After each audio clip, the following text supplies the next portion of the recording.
So I'm gonna. My microphone's now live, and I'm gonna start with those. Ooh woo, ooh woo. How many are there? Ooh woo, ooh woo, ooh woo, ooh woo. What a great way to start. If you're wondering why I gathered you all here today, and before I tell you, I have a question for you. Who are you people, and why are you in my shower? It seemed warm in here. This isn't where I parked my car. This isn't where I parked my car. All right, I'm gonna get started with Hi, the Jules. intro, and hopefully nothing crashes or blows up.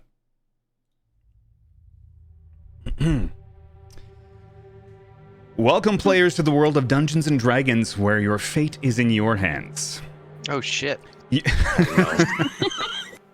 All right, GG, we're done. No, I'm just kidding. You were each captured somewhere in the Sword Mountain region of Faerun for various run-ins with the law and guard. Between Waterdeep and Neverwinter, you pilfered and plundered your way into little black books and unwanted posters on town boards and pub walls. Your collective bounty is in excess of 10,000 gold. Shit. You find yourselves on a prison boat, shackled and waiting your sentence. The boat is heading towards the courts of Tethir before placement at the cloister of St. Remedar, where you will spend the rest of your days in captivity. Oh. As you journey towards your inevitable fate, a sudden storm hits the boat. The waves become tumultuous, the boat is tossed around like a toy in a child's hands.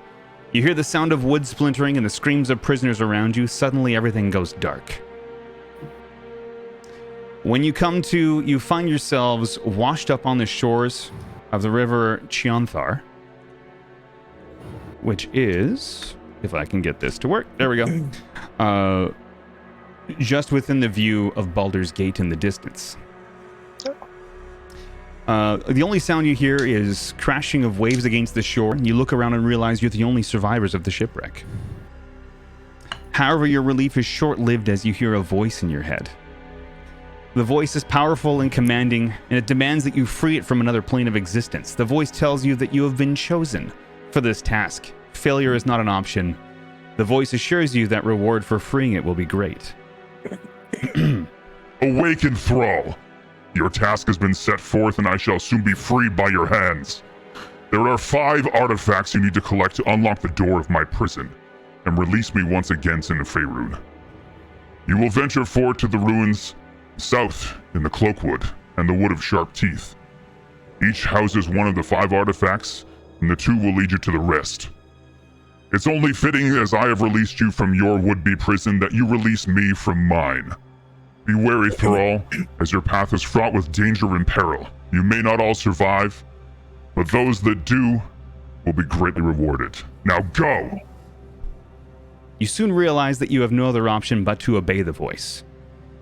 However, before you set out on this perilous quest, you must find gear and provisions with what gold you were able to stash away on your person before being captured and imprisoned.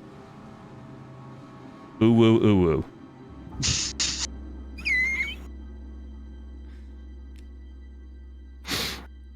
Right It then. really adds to the. That's the je ne sais quoi. So you're on the beach, as you can see in the map here. You've all viewed my screen, correct? Mhm. Okay. Yeah, so you can see that the boat crashed here. I did my best to scatter wood around. Seemed like it worked out well. Dang, that boat was made out of tables. It was made out of tables. That's why it fell apart in the storm. Aha. Checks out. Made out of tables and broken fences. Hey, prison boats We're really ain't cheap. good at making ships. Yeah. My So, father Oh will no! hear Apparently, this. prison boats are cheap. Very hey, cheap. listen, it was contracted out to the lowest bidder. There's nothing I could have I done believe about it. They didn't want us All to right. live. That was the whole. So whereabouts are like on the beach? Are we like in the You're- water? You're Like, you're or we on the just- shoreline, like you basically like you're laying like half in the water, body on the sand kind of thing. Waves You are see that crashing little into your dot? body. That little dot is you. Okay, thanks. Yeah, you're just sort of strewn about over here. Okay, I will. I'm just gonna look around, kind of taking exactly what I can see from Mhm. where we are without moving. So what you can see is on the left-hand side of the river are trees that are offering some shade. On the right-hand side are a broken boat, a bunch of bodies, and ruins of a building that used to stand there, likely a lighthouse or something like that. And then in the distance, past the wall, is where Baldur's Gate is. So it's kind of like right along the river, and you're just, you know, within the view of the city. We crashed into the shore. Someone broke the lighthouse. Yeah. Didn't even see it coming. Do I see Drog? Yes. Okay. Yeah, I just want to make note of where he is. Yeah, you're all sort of, you know, within about 10 or 20 feet of each other across the beach. Okay. What else is on the beach? Is there like wreckage, other bodies, anything? There are other bodies. Yeah. Fantastic. Yeah. Nothing really, like, none of the guards had usable weapons. It was all just like, you know, rusty leftover stuff. It was very much an attempt to try and minimize the ability for escape. Well, that's unfortunate. I hate the water.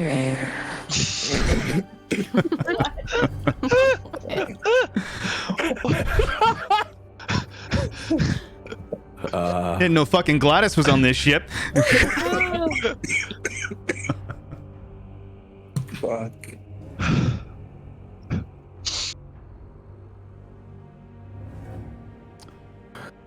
I'm gonna stand up, or at least attempt to stand up and push and like start dusting myself off, cleaning myself off, Sure. walking towards not the water. Yeah. And anybody who wants to stand up and walk towards the grassed area can do so. You know, you have no injuries to really be concerned about outside of just a general aching of being in a fucking boat crash. Fantastic. Yeah. Do any of these bodies have gold in their pockets? No, everybody here was stripped of, you know, at least what gold they had left or attempted to be. Unless you really want to go searching, if you know what I mean, you don't find anything. Is it? Is anybody wearing any cool clothes? No, you're all wearing the same, like, potato sack clothing, you know? Well, okay. I'm gonna rip off the potato sack clothing shirt and make a nice little pillow and just kind of like lay down on the beach, because why not? Rog, what are you doing? I was in a boat crash. I'd like to take a moment, enjoy the sand. You should do that too. Kidding me, right? As Drog? this conversation's going on, I'm gonna stand up, stretch, yawn. Mhm. Apparently, I'm very hungry because everyone hears my stomach grumbling. So I just go to the nearest corpse of a guard, pick it up, and start eating. Okay, so you all are watching this lizard folk, who I don't think any of you have introduced yourselves to each other yet, so you can do that if you'd like. But you watch this lizard folk walk across the beach to a dead guard and just start devouring him headfirst. How does this is for? See, I don't think that's gonna work, Satch, because I can barely understand. I can't understand you. Yeah, I'm sorry, dude. Speaking French? I just heard myself, and it's not Heard it? working as Yeah, heard no, it. it was working fine earlier. Yeah, I know. Today it's not working good. Yeah. Oh, well. Probably a bitrate issue with Discord. Yeah, there's a lot of us in Probably. here, so see, I don't have a Azazel- voice changer, so it'll be Mhm. fine. it'll be fine. You'll be fine. Yes, Azazel, Drog. it could be worse. I could be eating the guards. Do we have? We don't have anything on us currently, right? No, it's just potato sack clothing and whatever gold you were able to stash away. Drog, why don't we go see if we can find somewhere to sleep? You know, in that walled city over there. All right. I'll go find his rooms. Thank How you. do you plan on doing that? Money? Hmm? I don't Who's need speaking? money. Kethra. You- I'm blonde and I'm on the beach with you. I just had to turn Biscuit's volume up to 200%. I couldn't hear her. Yeah. That's probably a good plan. Let's go ahead and do that. All Um, right. Question, DM. Yeah. We have money on us, correct? You said? Correct. You were able to hide money on your person before being captured. Don't worry about in my a much money more situation. successful way than the rest of the prisoners who aren't willing Clearly. to go that far to hold their money. Oh, Yeah. Don't worry about There's a our bucket. financial situation. I'm going to get up and like make a note of the lizard person because I think he's metal AF, and I'm gonna go see if I can go into town and find a bar. I'm gonna start heading Sounds good. toward that area. So, is everybody wandering into town then? That's the plan? I've been told that Yeah. we're going. We need to look for a room. Yeah. So I'm Okay. looking for a room. All right. So, yes. As I finish eating, I'm not going to eat the entire body. Oh my Um, God, you're the leaving rest- some. The rest of it is being turned into some darts for me to throw. Okay. Yeah. So bone darts. Those are what 1d4, right? I believe they're 1d4 damage, yeah. Okay. And I make exactly one of them out of the corpse of this bard. Okay. Well, you So have I have to roll a one D4 for 1d4 having bone rolled dart. it. There you go. That is positively distasteful. He's just gonna ignore and walk towards the city. All right. So everyone's wandering towards the city. Oh my goodness. I know. So this is kind of the layout. You see Someone various. was playing RimWorld. This is the southernmost edge of the city. So it's not like the center area where it's all spread out. This is more of a like half residential, half commercial sort of area. So there's like some farmhouses and in various things like that. Over here, where all the beds are, that's kind of the pub area / inn. And then there's a church over here. And then we got a blacksmith up at the top in the middle there on the left side of the river. So you can kind of gather and collect and purchase whatever you'd need to, get moving on your adventure, seeing as how there's somebody who can provide the majority of that. There's also a stagecoach sort of building here where you can pay for travel to various areas if you wanted to ride instead of walk. And so you can all head to this tastefully appointed and very unusually architecturally designed pub where all the rooms are interconnected via doors and you go from one bedroom to the next through a bunch of doors. Hold on. Intriguing like There's a design lot of choice. people around. There's lots of people around. They see you all wander into town, but don't really seem to give it much notice. Baldur's Gate is a very busy trade hub. There's a major road that travels right through and goes from Baldur's Gate all the way to Neverwinter, so they're kind of used to random people showing up wearing potato sacks. You notice that some of the Also, villagers are naked actually guy. wearing similar clothing to you, so it's not all that out of place for them. I would like to pickpocket as many people as I can on the way to this. This being a poorer part of town, very few people are carrying gold on them. Go ahead and roll a d20 for me for stealth. Stealth. 16. Okay, that's adding your stealth modifier as well? Yeah, I already added it, yeah. Okay, I rolled 16. it. Okay, so you successfully steal 2 gold. Oh yay. These poor villagers. Yeah, there's not much here. If you were Okay. like more northern into the richer part of town, but that's not really accessible to you as it is with guarded gates, and they ask questions of people who are not dressed. Yeah. And walk around with lizard people with blood on their face. Exactly. I'm gonna So- walk into the tavern. Okay. I'm So- gonna walk right up to the innkeep. Okay. I'm gonna loom over the innkeep and say, I need a room. I'll be about Are- 5 feet behind him the whole time. Are you? Okay, the innkeep says, okay, that'll be 10 gold, please. No, My god. no, it won't. Yes, it will. I'm just going to lean over the innkeep. Okay, roll for intimidation. Do do do do do do do do do do do. 17.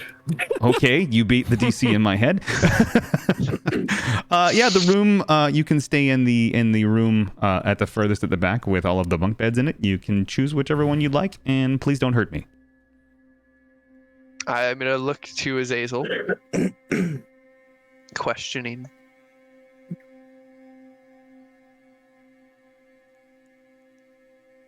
Pay the man. I want a solo room. It's fine. I'll pay. Solo rooms are I want a room. Sorry, I shouldn't say solo room. I want a room for the both of us. Oh, okay. Like I want a shoulder room for us, like a 2-bedroom. Okay. Well, then there's one that's past the corridor here. Mhm. You can have this room there. That'll be 10 gold. Okay, I'll pay it. Okay. I'm gonna look back at the innkeep. Thank you. You're welcome. He says, very terrified. Azazel just glares at the innkeep disgustedly before he walks off towards the room, like with absolute disdain. All right. And what are the rest of you doing? Did everybody follow? Or are you going somewhere else? You gonna go check out other I want buildings? to wander to the blacksmith. Okay.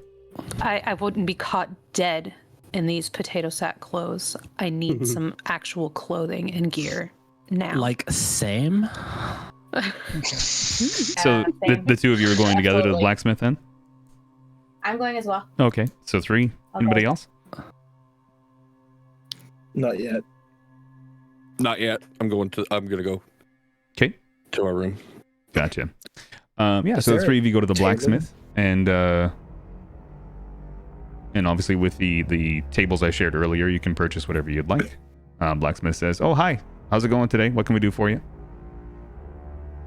I'm in desperate need of some gear. What supplies do you have? And it has to be fashionable. Oh, Just look okay. at this shit. I can see that you're wearing some brown. Are those potato sacks? They are goddamn potato sacks! Okay. I can provide you with whatever you would like. It'll probably take me a day to make something, a little bit more customized. You said fashionable. Can you explain to me Red. what that might look like? Red? Okay. Red flowing, withstands flames, Mm-hmm. I'd light up a fireball in my hand. If you get my meaning. Mm-hmm. And the blonde gentleman? I need a shield and a greatsword. Mm-hmm. I'd also like a spear and a dagger, and then some hide armor will suffice for now. All right. Most of that I have available here, and he hands you some hide armor to try on to see if it fits. Try it on after taking a sniff of it, making sure it doesn't smell foul. I suppose it's not Does too it smell foul? malodorous. It smells like somebody wore it, but it's not too bad. All right. This will suffice. Well, okay. Toss the gold on the counter. Perfect. Thank you for your patronage.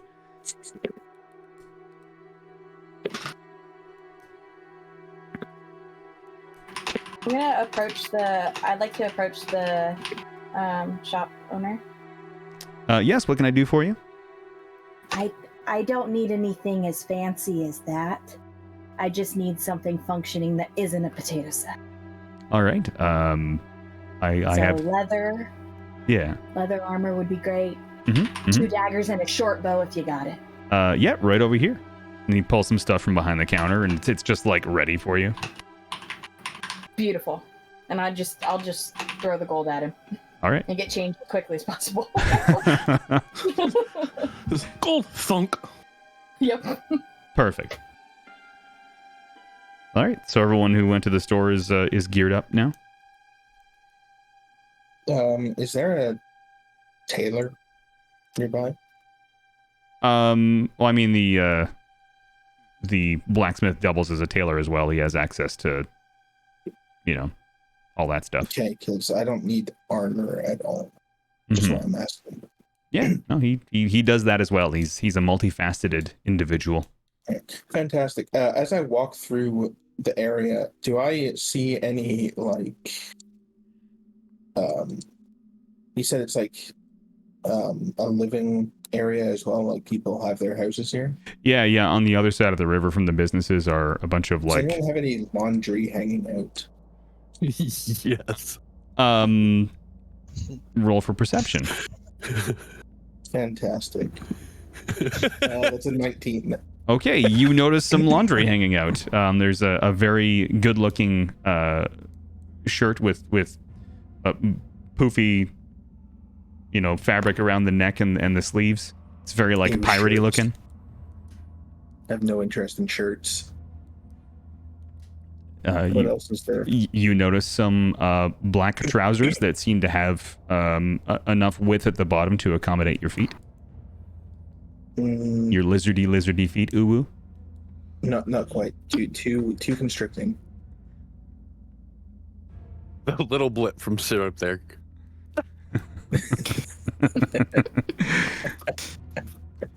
Anything else? Just, there's a pair of brown shorts that look like No, they no. might fit you. It doesn't necessarily have to be something you think my character would wear. I think he just needs a loincloth. No. Or a Or bright anything pink dress. Other than that, you see just white A sheets short blowing in skirt. the wind. Again, these people are Fantastic, kind I'll of... take one of the sheets. You got it. Toga, And- toga. Just gonna like wrap it around my waist and tie it up with a piece of rope or something, Perfect. and get rid of all the potato sack shit. All right. Yeah, sure. So you throw the potato sacks behind one of the houses. Nobody seems to notice you wandering through their yards, taking their shit because they're all busy doing other stuff. And nobody seems to really care that now there's a lizard in a toga walking around because You should have hung the sacks back up in place of where the sheet was. Here you go. Yeah, I'll leave them on the ground directly below where the sheet was. oh sure. Yeah, so that's, I mean, again, nobody noticed you do that. Nobody's really like around to watch you. You're kind of just like behind this house over here, and there's some just laundry hanging up, and yeah, Cool. there's nobody in view of you. Fantastic. I'm stealthy without even trying. Accidental stump. Yeah, and then I'm gonna go over to the blacksmith and, without talking, procure a shield and a rapier. Like a series of grunts, or are you gonna draw on pictures? Give me a stronger understanding of how you're communicating here. I'm gonna burst through the door. Ah! Okay, wait. Are the others still in there right now? Still? Yeah. Probably. Sweet. Yeah, I'm just gonna like slam the door open as I walk in. Walk to the nearest location I can see that has a shield and grab it, put it on the counter, and then grab a rapier from somewhere, put it on the counter, and drop the money. He takes the money reluctantly. He doesn't really want to get his hands too close to whatever the fuck you are, because it's the first time he's seen a lizard person. Yeah, and there's still blood all over my face. Yeah, I was gonna say like he just ate half a human. This guy is better watch utterly out, mister. confused He and bites. terrified, but he's like, is there anything else I can get for you, sir? Grab the stuff and just walk out. Hey, lizard man, you got something on your face? Just continues walking out. Like, kicks the door open. Actually, you know what? I want to just roll to see if the door falls off the hinges. Sure, do a strength. Cool. That's 12. You break one of the hinges, but the door is still hanging by the top hinge, but it is definitely damaged. That's fine. And then I just walk out and leave. Hey, nice. Fucking grumpy ass clerics, man. It's a cleric. That's exactly why. And then, so I think the only people who haven't described their movement would be Syrup, and or is that it?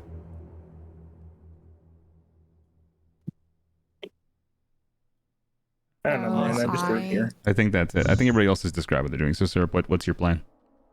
Okay, so I immediately went straight for the bar. Right. Okay.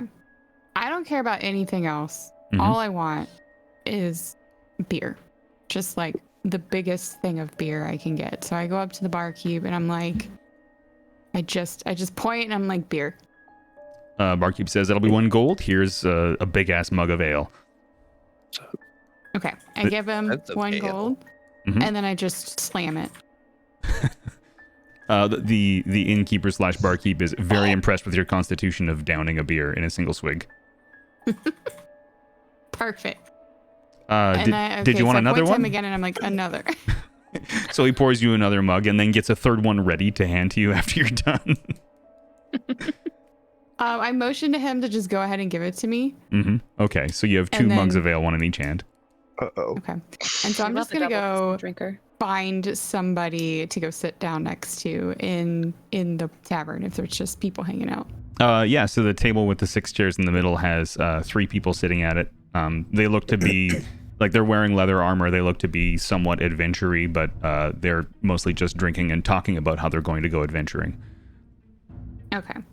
I'm going to try to single out the person who seems like they would be the most easily swayed Okay. by my wiles. And I'm just going to sit there and chat with them and try to seduce them. I'm All a right. bard. It's what we do. Fuck yeah. All right, let me just pull up that and that. Okay. I'm going to say based on your character, you're going to go ahead and roll a performance check on that one. Okay. Yeah, so her character's a psychopath. What a sexy psychopath. It took me a while to remember who you were playing. I was like, what the fuck? Oh, yeah. Oh, yeah. I have no idea who anyone is. Don't ask me. Well, y'all didn't introduce yourselves. You just wandered into town and started doing shit. So Yeah. Yeah. I that's by design for me. We needed clothes, man. So when I do a roll, what dice? D20. Sorry. Okay. I just want to double check. Yeah, so you're going to do D20 and then you're going to add 5 because that's your persuasion bonus. Or performance bonus. 21. Wait, yeah.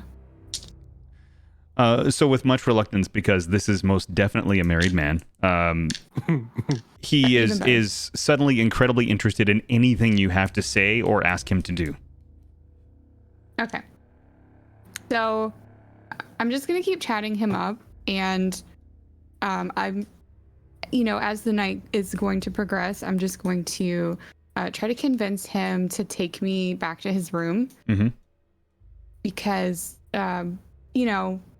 we're going to hang out. We're going to hang out in his room, play cards, whatever people do in rooms in a shady hotel.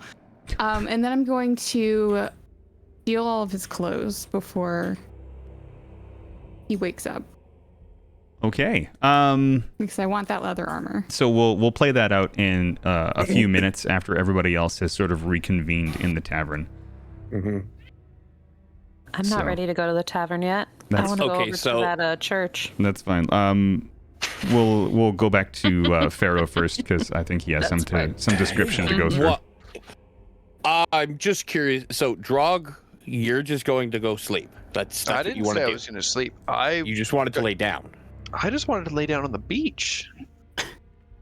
But you wouldn't Drog. let him, so now he's going to lay down on this bed that also looks like wood for some reason.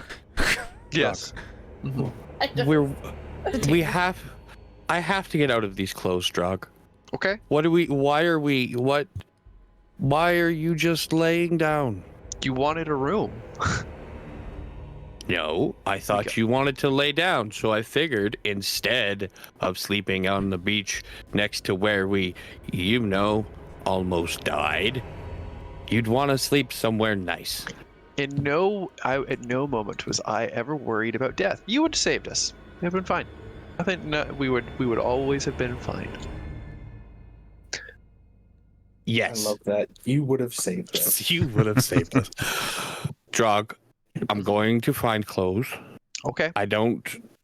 Are you coming? Are you okay with your sack?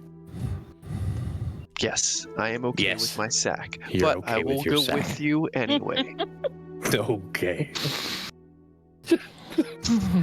Okay. So everything's over where they are at the blacksmith. Yeah, that's where you would get weapons and clothing and armor. All right. So yeah, the blacksmith does all of like the metalwork. His wife does the tailoring, and he helps. And while we make our way there, again, I want to be very cognizant of what I'm walking by, if they're taking notice of anything of any interest. Yeah. Well, so between gathering any information or knowledge I can. Yeah, between you at the inn, which the main door is located here. Between there and the blacksmith, it's a pretty straight shot. You do notice the stagecoach house. So there's a carriage, and there's a stable with some horses in there. None of which look rideable. They're all very meek and weak looking. They can definitely pull a cart, but not very fast, and they are not a mode of transport individually. You can't saddle them and ride them. Unfortunately, they're pretty bunch of nags. Even worse. Yeah. So, and then obviously you see the church on the left-hand side there. Steal the horses, guys. All right. I mean, you can. They just won't be of help to you. Yeah. Okay. can What's steal 'em for on the lizard other man. side? Like on the left there? This is a church right here. Uh-huh. That's, Okay, and then just trees. Like there's little alleyways and offshoots yeah. here and there, but they're very Okay. overgrown. No one really tends to them. All right. Before we walk in to the armorer, if you will, I'm just gonna stop and kind of glare at the church. And that's it. Just glare. So there's Try- lots of try windows.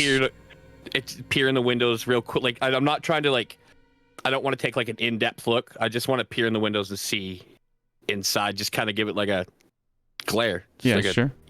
An eat shit glare before we walk in. More than a glance, less than a view. I got you. So you look in this window right here. You notice obviously the pillar. There's the pews. You can see the altar at the top there, where the whatever priest would stand. I didn't really plan that part. Some chandeliers at the back. Obviously you can sort of see everything, but not in a lot of detail. There's nobody inside. It looks dark and unlit just because it's Unlit. Not a church day. Yeah, And it's just a big empty building. All right, screw that place and we'll go inside. All right, so you wander into you and Drog wander into the blacksmith, and you notice on the way out, Lizard Man almost knocks the door off its hinges, and he passes by, giving Drog a I'm hard gonna shoulder. Intentionally bump into them. Yeah, I'm with you. We're thinking the same thing. Don't worry. So Lizard Man intentionally gives Drog a hard shoulder on the way by, sort of like knocking him sideways to the left as he passes on the right. Be careful, lizard man. This one bites back. I'm not gonna if Lizard Man would try and knock me sideways, I'm not gonna move. Like immovable object. style Please, thing. I need the both of you to roll a strength check then. Oh, not me. Him. Lizard man and Grog. Lizard Man and Drog. Athletics Yeah. or just basic strength? Basic strength. Okay. 21. Oh, you definitely beat me with my 11. It was probably going to be worse, but it fell off the desk. I had to re-roll. No problem. So Lizardman actually knocks Drog on his ass. Not hard, mind you, but he does fall to the ground after attempting to brace himself for the hit, noticing Lizardman coming through. I'm gonna grab his tail as he goes by me and attempt to trip. That'll be an athletics check. At disadvantage because you're knocked on the ground. Okay. I just rolled 2 20s. I'm gonna take a picture of this. But yes, I just rolled 2 20s. So 26. So what is that now? 9 in a row, you claim? No, these are the first 20s I actually rolled. Listen here, loaded dice. So you grapple onto his tail quickly as he's passing by, not realizing that the lizard is still very slick from being in the water, and his skin is obviously scaled and has a bit of wetness to it. So you grab onto his tail momentarily, and then it slips through your hands as he whips it away from you. Oh, even with my natural 20s? Even with your natural 20s. It's fine. Damn, I was gonna.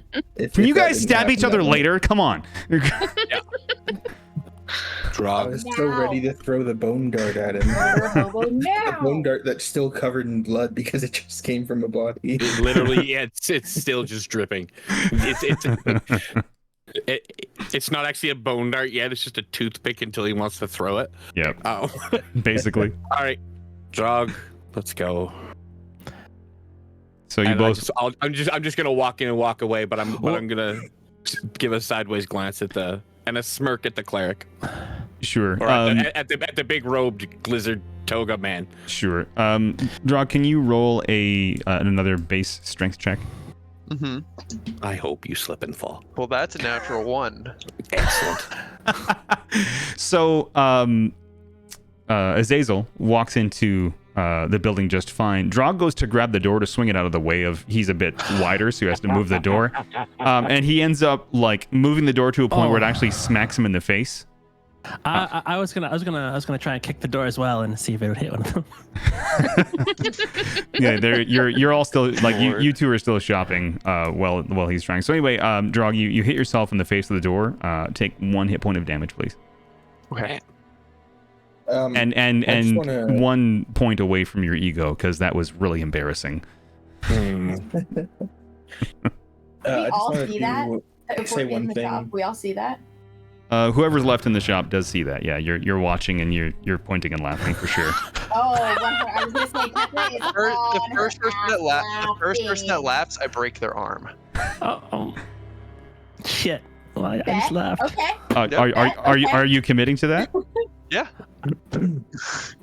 All right. Quick thing. Yeah. Plank. Yeah. Does that shop sell potions too? Because if so, I forgot to mention I bought 2 potions as well. Yeah, it does. Yeah, it's a general retailer for the entire area. It's eBay. Or Yeah. Amazon, not eBay. Shut up. Okay, so the first person that laughs is actually not one of the party members. It's another villager who was shopping in the store. Oh no. Mm-hmm. I break their arm. Okay, go ahead and roll. I'm not gonna make you roll initiative. Just roll another athletics check. It seems kind of athletic-y. Okay. We've got 17 plus 6, so 23. You absolutely like shatter this person's arm. There's bones sticking out. This person's like screaming and bleeding on the floor. The blacksmith is like, just take whatever you want. He's hiding under the counter. My God. I'm just gonna continue to walk up to the counter and stand there with like just in front of him with my hands kind of pressed together. Don't hurt me. What do you Zara want? is just cackling away. I'd like armor, please. Take whatever you want. Don't hurt me. I'm not taking anything. Stand up. Oh, but Stand up. okay, he stands up. Just like shoots up like, yes, sir. He's ready to go. Yeah. Eba's on. That's right. I just give me some leather armor and a crossbow. Okay. That's all I'd like. Here you go. And I'll just pay him. I'm gonna look at Drog. Do you need anything? Yes. I have Okay. money. Okay. I'll walk over to the blacksmith and I will buy. He's cowering away from you. Like he wants nothing to do with you, and he's just like, just don't hurt me. Take whatever you want. Don't break my arm like you did that guy. I put the money on the table for scale mail, great sword, some javelins, and an explorer's pack. He shoves them towards you, knocking them on the floor, and then just leaves the gold there and hides under the counter again. Okay. Okay. Yeah. Sorry. There's also a scholar's pouch that I wanted. Sure. Forgot about Yeah. Whatever you forgot. Yeah. So I'll just grab it, and I'm not gonna change here, so I'll just grab it and look down at the guy. Thank you. You're welcome. And turn and walk away. I'm gonna He's nod at him utterly and walk away as terrified. well. And that villager's still screaming. He's like, you broke my arm! I as I walk by the villager, I drop 8 gold coins for the villager. The villager, realizing that it only costs 5 for a cleric to heal him up, he's like, thank you. But holy fuck, that hurt. Learn when to laugh and learn when not to. And we'll just walk out. Okay. So everybody who was in the... As we're walking out, Yeah. I'm gonna look back and see who is in there. So it's who Lyrian. Just like, not that I know their names, but just so I can, in my head, it's Lyrian, I think Lyrian and Kethra? Kethra. That's it? Zara. And Zara. Oh, and Zara. Oh, and Zara. Okay. I'm sorry, yep. Okay. We'll be eating in the near future at the inn if you'd like to join us, and we'll walk out. Oh, I could use something other than prison rations. Oh, you thought you got rations on the boat? That's cute. We got to eat the rats that were on the boat. You like bugs? I don't know what I was expecting, but all these criminals are awfully kind. Well, I think you all kind of like had the understanding that you absolutely heard that voice, although no one's mentioned it. You just get the impression that everyone's got this like this air of like, you know, general confusion and maybe like a twinge of fear surrounding them that when you know saw them all on the beach. So it's like everybody's kind of working towards the same goal here. Oh, Tusk knows no fear. I can tell because you shouldered somebody who should have been way stronger than you. He's definitely way stronger than me. I guess I'll follow the two dudes out. Okay, Same. I'll follow. sure. I still want want to go in the clear. church. Okay, so let's play that out. Lyrian goes into the church. It's dark in there, but the door is unlocked. You swing it open. There's a few lit candles, but it is very, very like unlit. It seems very well kept though. It looks very clean. You know, whoever is in charge of this space, make sure that that dust doesn't collect. There's no cobwebs. It looks clear. And then the meteor hits it. Suddenly Diablo. Do they have any tomes for their religion? There are some like single page like handwritten notes in the back of each pew as if to indicate that this is not necessarily a rich church. They do have, you know, not necessarily like songs, but like chants that they do together, that kind of thing. Most of it is written in Elvish. Okay.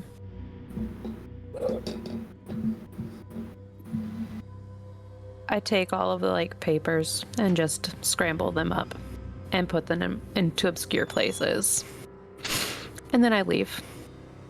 Can we just stop and appreciate how adorable it is that Krem is trying to be evil, and that's the evilest thing that she could think of? I was thinking about if they actually had like tomes, I was gonna cross out the beginning and put once upon a time. And at the very end, write the end. So in the two in the two front rightmost pews, you mess up all the papers and mix them together and put like copies of one in the other slot and things like that, just to screw with somebody, I guess. And then you leaving the door wide open because you have no care in the world whether somebody else wanders in. And you start walking back towards the tavern/inn with everybody else. Sounds great. On my way back to the inn, I stole a piece of rope and wrapped it around my shield in a way that I can like put my shield on as like kind of like a backpack while wearing no shirt. Okay. So I've got a shield strapped to my back now, and I'm holding the rapier in its scabbard. Okay. So you're all Where's sort the of bone dart? Wouldn't you like to know? Yeah, don't worry about it. Damn. Maybe I do want to know, you know? So You're yeah, the one that it's said it's a toothpick until I decided to use it, so it's between my teeth. Okay, well, at least between those cheeks and not the other. so it's getting closer to nighttime as you all wander back towards the pub/inn. You wander in the main door and you all sort of wave to the would-be innkeeper. Is this the Remembering same one that yeah, is it the same one Drog Yeah. stood over? Yeah, and you're Okay. you're all kind of like wandering past somewhat together, so the innkeep just like waves you through.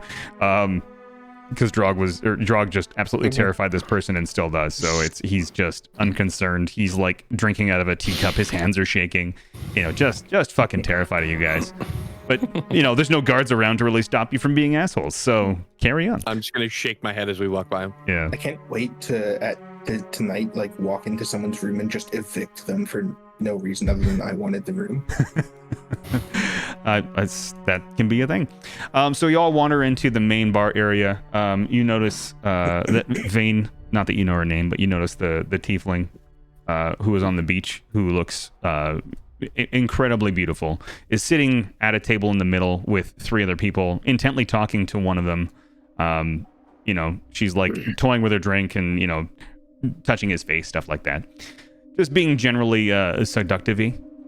And you all notice that a table at the back left of the room is completely empty for the six of you to sit down together, should you feel so inclined. I'm not even gonna stop. I'm just gonna keep walking right towards it. Yep. All right. So you all wander over and sit down at the chairs, and you can go ahead and have a conversation, introduce yourselves if you want to, talk about what you heard on the boat or during the crash. Can I make a quick amendment to what you said there? Sure. Because I was leaving and coming here as Drog and Azazel were going into the blacksmith, so I'm already at the table when they get there. You stopped to grab some rope, though. No, I literally just grabbed it, stole it from somewhere on the side of the road or something. I think there could have been some in the stagecoach outer area probably for flashing horses. Grabbed it without even really paying attention and kept walking. Sure. Okay, so we could say that you arrived earlier. Did you want to be sitting with them as they arrive in while you were wandering, or did you want to just go find a room to sleep in? No, I'm gonna be sitting at that table.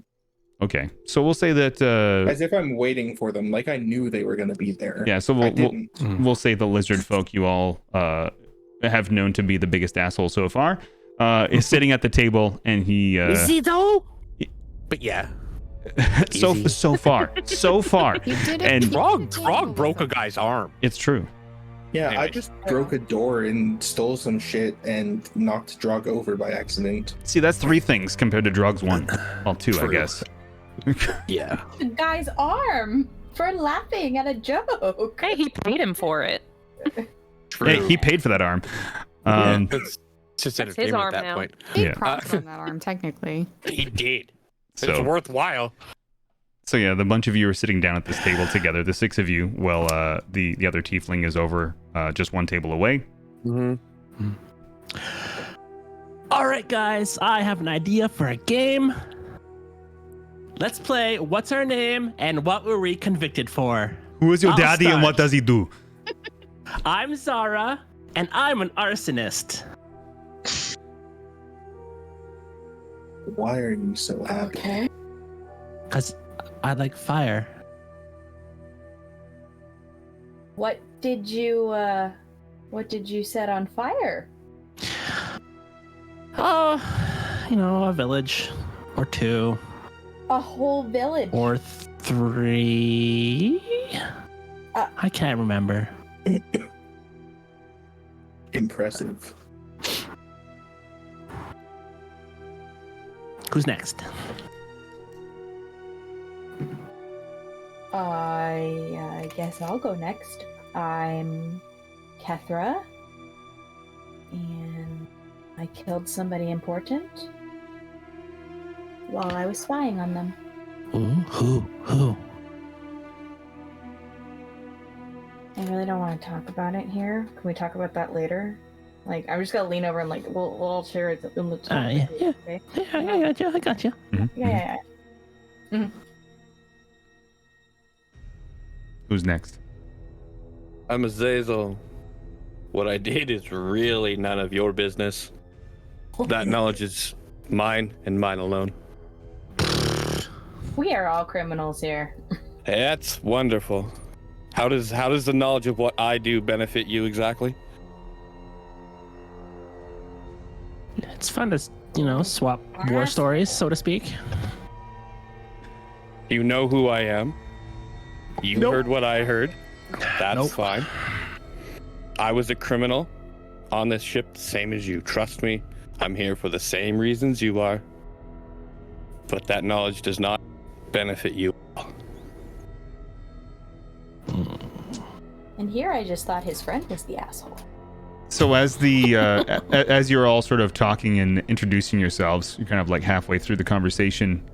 You notice the tiefling who's sitting at the table with the other 3 wanders past the main door into one of the rooms with the gentleman she was talking to.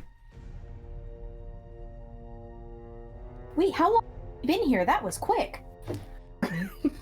I told you she was being very seductive. He did say seductive. Kethra says that out loud to the group. Oh. We haven't even been here that long. Oh, us tieflings work in mysterious ways. You have no idea. Well, you might. and he just kind of looks at Zara like, you might. Okay. Christ. Oh my god. I suppose I'll go next. You can call me Tusk. Azazel sits up. And I was incarcerated for exhuming and consuming corpses. Ew. Awesome. That math checks out. That was Azazel. That was Azazel. And he sits back. Just corpses? So we're talking like cemeteries? Yes. So you don't like actively kill people and then eat them? Oh no, I do that as well. Oh, okay. That never- All I right. mean, he ate that Round it one out, I guard. guess. Who was that guard technically dead. Mm-hmm. Okay. That He was already pretty dead. freshly dead. Mm-hmm.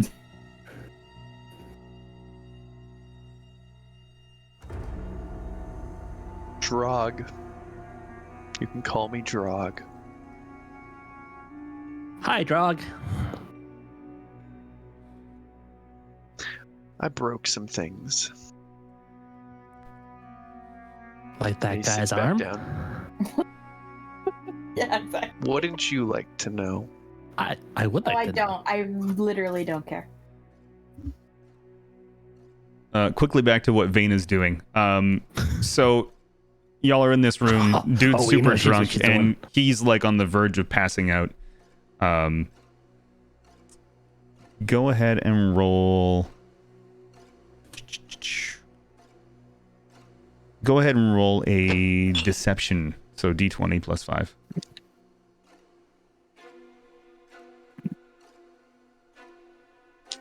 $15. Okay. So as the two of you are in the room and you're sort of like leading him on to, you know, an interest in the bed and stuff like that, he starts to like sit down and he's like, one more drink before we finish. And when he's turned around to grab something else, you drug his drink with something that you had on your person, and he slams the whole thing back and immediately passes out. While he's passed out, I'm going to basically loot everything I can find of value from him and steal his armor, just leave him in his undergarments. Yeah. So you take his armor, you know, the weapons that you found on him, and he happens to have 12 gold with him as well. You can take. Hell yeah, that's 12 more beers. It is 12 more beers. That is 12 more beers. Yeah, that's how we measure things now, is in beers, not in gold. Everyone change your character sheets. You now have X number of beers. God. A lot of beers. This is 5 years ago in real life. It's like, yeah. They're starting to get a little close to home. Back to the introductions at the table. So as you're speaking, you watch Vane walk back out of the door. She's dressed in this guy's armor. Like it's clearly like just a little bit too big for her. So it's like kind of like, you know, like the neck of the armor is like riding up and like almost touching her chin, and you know the handles on the weapons are just a bit bigger than her hands, and it's just it looks a little out of place, but she's rocking it.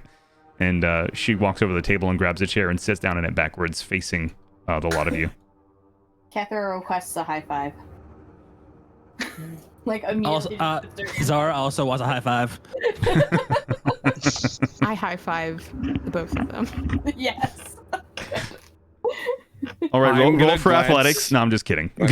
I'm just this is gonna glance over at the table that she was at initially, with that guy's friends, Yeah.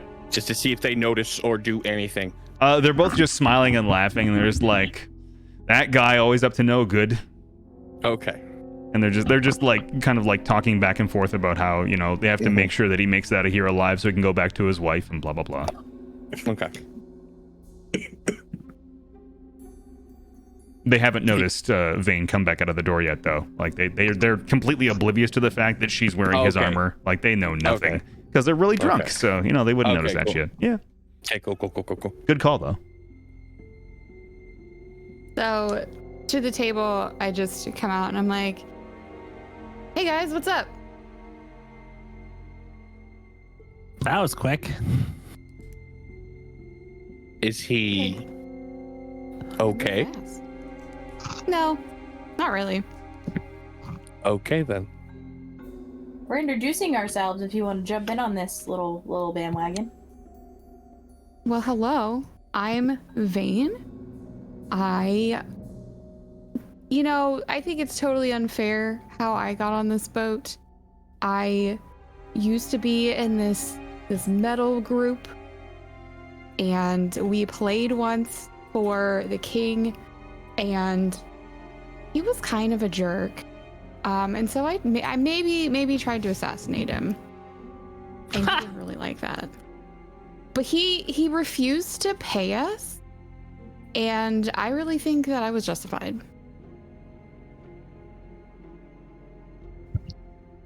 I think so. Yeah. Gotta get your money somehow. Fuck the We did monarchy. give the hand to the king, though, so like that's pretty good. And with saying fuck the monarchy, like 4 other people from the table over here like turn around towards you and they're like, yeah, fuck the monarchy. Yeah. Yeah. And they all like cheers towards you. Well, I guess this is a bad time for me to say who I am. I love it. I would be Prince Lyrian, only son to King. And what haven't I done? My father is bat my tired of lashes at paying him. for all of my flaws and faults. I do nothing but embarrass him. So what you're saying is, you're rich and can buy us all beer. I did not say that. My father is tired That's of what I paying for heard. me. I am no better off than any of you. For yourself, I stole 2 gold earlier. Well, while he's talking, I'm gonna get up and go and be like, you know what? I'm gonna buy a round on that guy in the room. And Oh, then go that's get right. 12 beers. And you have 1 gold left over. Or no, 4, 5 gold left over. 5 gold left over. Holy That's shit! funny. How expensive is everything here? It's really good beer. I'd like to point out that a gold. It's the poor is part. more- It's the poor part of. It's the. Yeah, I'd like to point out Well, that a gold is more than any of these like commoners would make in several They're years. scalping us, 100%. It's really good beer. It better be. Yeah, it's like the Really, best these beer people you've ever came from tasted Hong for a gold each. I'll give both of This is mine the to equivalent. Drog. This is the equivalent of dropping several $1,000s on beer. Yep, it's that fucking Been good. there, done that. Yeah, Oh, I'm just what a gonna give both of my beers to Drug. I will drink them both.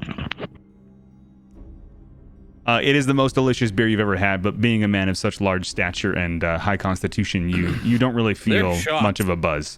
Shots. So as the night winds on, you all sort of did anybody not introduce themselves, I guess? I think that's everyone. I think everyone got a chance. So you all kind of have a familiar understanding of what you each look like in your name. Outside of that, there's not a whole lot of like camaraderie necessarily. Everyone, seems I do to have be a question. a little cagey. Go ahead. How tall is everyone? 6 foot. 5'11". 6. Unknown. 6'2". 6'9". Everyone's so much taller than me. 5'5". Like my life. 5'5". The tiniest of tieflings. Aw. How tall is Tusk? 6'6". Okay. Drog is the Oh, he biggest. ran over Drog. That's bad. Yep. That's crazy. That'd be like me walking through him, like through Tusk. Figure it out, Drog.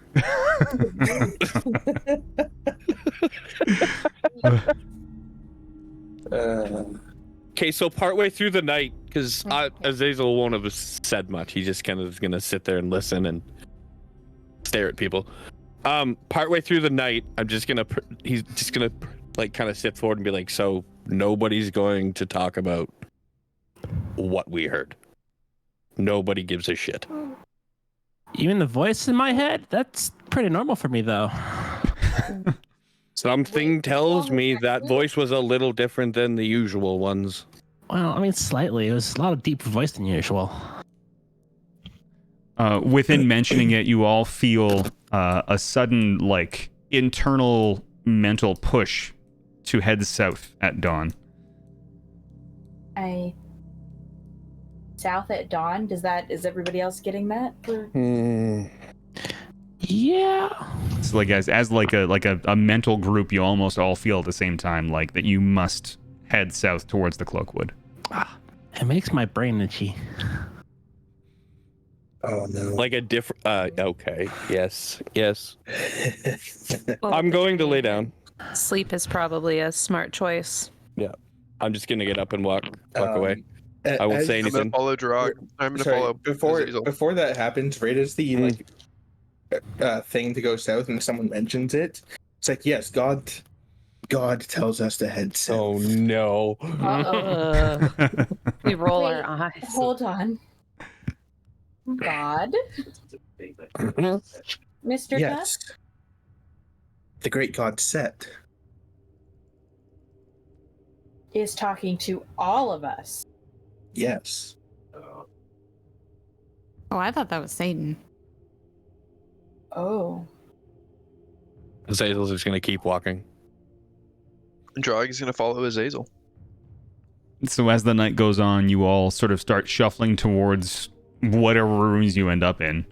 The majority of you in the back room on the bunk beds, as suggested by the innkeep on the way through. But yeah, whoever takes a private room can go ahead and grab one, just because there's nobody there's only like the few like locals and nobody's really staying in the inn tonight. So all the rooms seem to be relatively open except for the one dude who was in this room passed the fuck out.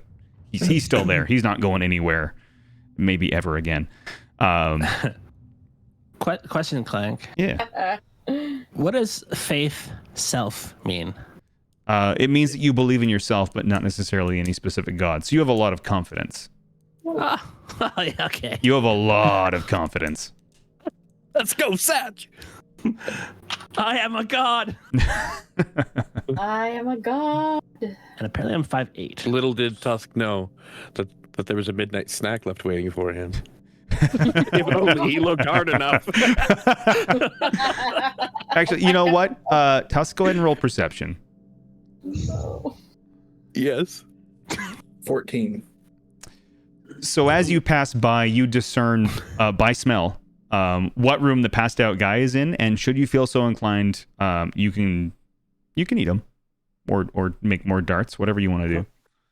Like he is drugged to the point where he is not going to wake up, even if you took his legs. Like he's not here, man.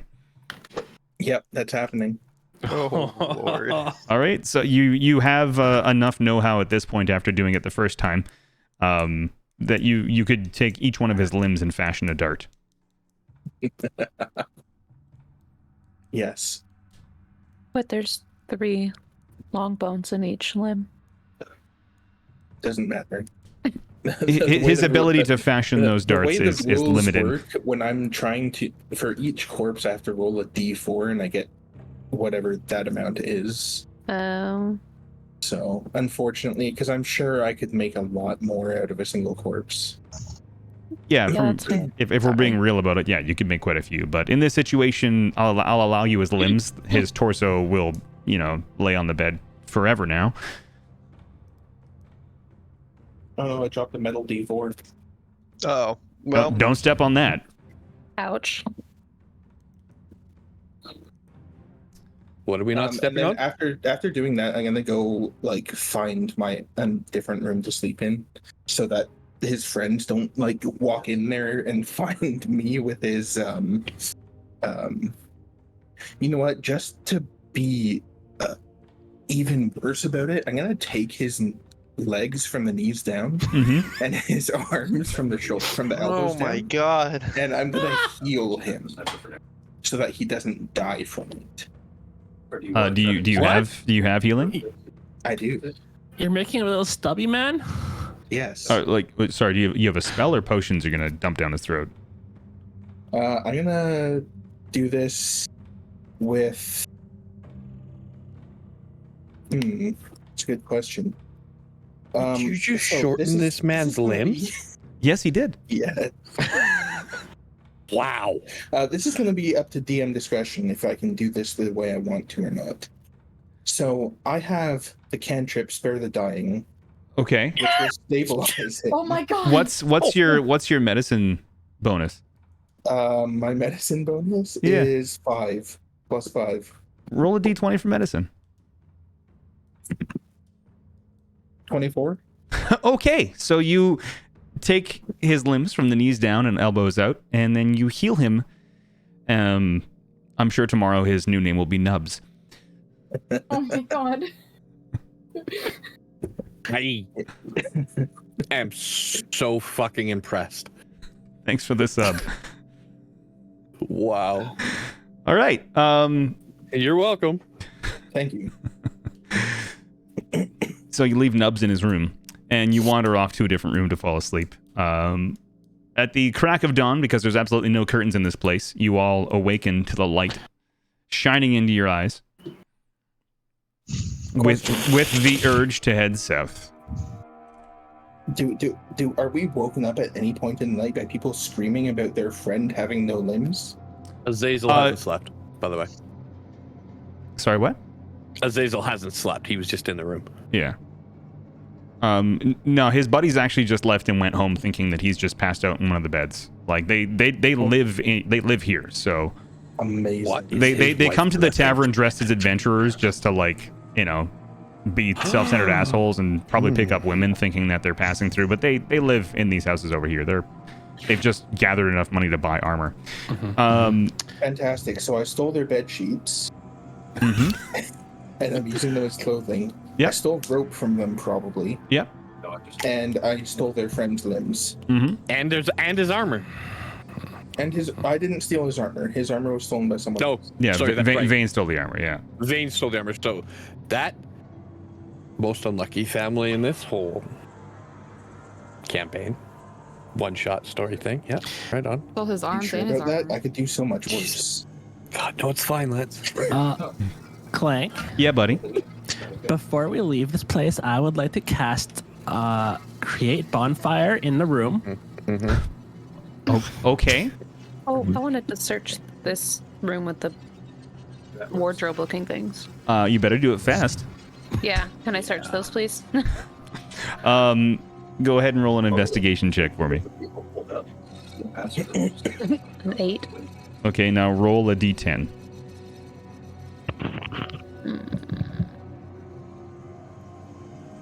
6. You find 6 gold sitting in the wardrobe and a shirt that does not fit you. Sweet. I take all of it. You take the shirt that does not fit you. Yeah. Okay. I might be able to sell it later. The rest of you smell smoke. Drog? Was that you? Drog, why is there smoke? Oh, yeah, you guys are in a different room. I couldn't tell you. Perhaps we should leave. The flames have now We should moved, go. and these 4 rooms here are now engulfed in flames. Yeah, That's I'm the one next to gone. ours. Get out Let's of go, there. Drog. Getting out of there. Yeah, goodbye. Let's go. Yeah. Bye. So you're I'm all gonna- wandering out of there. Zara just has like the biggest smile. That's a net 20. You suddenly see several of the kegs in the keg area explode because they were filled with spirits. So the back half of this inn is gone. You all are hoofing it across the bridge as this place just blows up behind you. Fun. And like fire is spreading to the rest of the village. People are screaming and like running past you, not even paying attention to where you were coming from. This place is on fire. Yay! And you all head south out of town. What the fuck, Drog? You're sure that wasn't you? You sure that wasn't you? I love that. It's not. So you all start wandering down the road. You see a couple of signs labeling it as the Coastway, but you don't really seem to care or worry about what it's called. But you do feel, again, this mental pull that you need to head into the Cloakwood, which is off to the right there. It's not really labeled anywhere to call it the Cloakwood. You just happen to know that that's what it is. You get this feeling that that's where you need to be.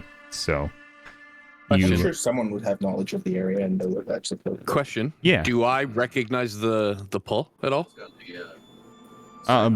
As like a specific as anything that I would have encountered in in my past. No, even with your very sordid past, you don't recognize the feeling of this pull. You haven't felt it before. Okay, so none it's of you, completely foreign to me entirely. yes, Okay, cool. and none of you recognize the voice that was in your head previously. It's not familiar to you. It has, vague rememberings of a god you may or may not know, but it is not somebody that you recognize particularly.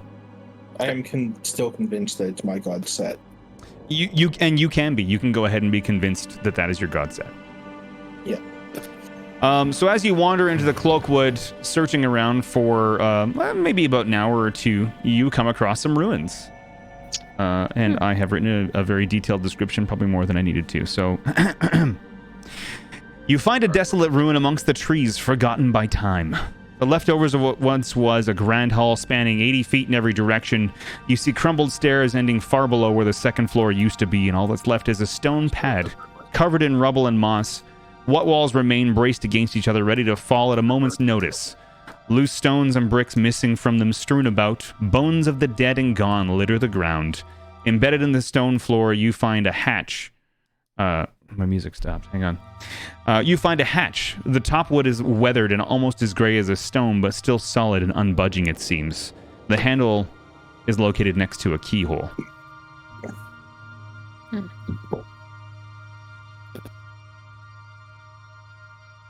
So are we in? We're all inside this place? Yes. And sorry, We all real quick, fit in this you place? said it's 80. It's basically 80 feet across. The main It's room, like 80 by 80. it feels like it would have been 80 by 80, but a lot of it is crumbled. So what you see here is obviously a bit less than that, just because the majority of the building has fallen down. Okay. Is there actually that statue there? Yeah, this is what's here. So there's a statue and a little like cistern filled with what appears to be clean water, and there's a hatch in the floor. Can I look around for anything fun? All you find are bones of the dead. Nothing with any real significant, appears to show up. Can I decapitate the statue with my greatsword? I mean, it has absolutely no resistance against you. It's just a stone statue, so you can try. Go ahead and roll a d20 for hit. 10. Is there any? You have any bonus to hit, or you've added that? I don't know. It'd be your strength plus your strength I modifier. have plus 3 to stink. Plus your proficiency bonus, which at this level is +2. So it should be +5. Cool. So 15. Okay. So you, with some effort, swing your sword against the stone and manage to lop the statue's head off. The stone was very definitely hard and weathered and was here meant to stand the test of time. There's now a small chip in the blade of your sword. Oh, damn it. Why did you do that? Yeah, fair. I'm gonna go to the cistern. I'm a little bit hungover and just dunk my whole head into it. Okay. You go ahead and do that, and you feel overly refreshed and now with very wet hair.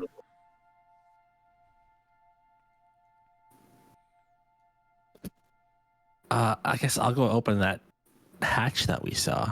All right. Roll athletics.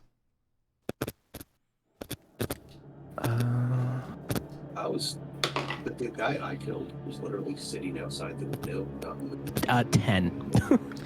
So you go to attempt to pull at the hatch, and it doesn't even budge at all. The handle just resists your attempt. It is stuck there, and you get the impression that that thing is not moving. As you attempt to open the hatch, you hear a clattering of stone and bone, and a throaty gargling sound as the bones of corpses ravaged by time begin to slide back together. They stand up with rusty weapons in hand, looming in on you from every direction. There are 7 skeletons, one for each of you. And I'm going to draw myself a crude picture so I can get an understanding of where they are. Wasn't me! God damn it. You sure? You sure it wasn't you? Boy. Well, let's fucking go. And one of the skeletons, who, appears to be the ringleader, although not any more special than the rest of them, just looks right at Drog, as in to indicate, why did you try to open the door, and goes, "Rah!"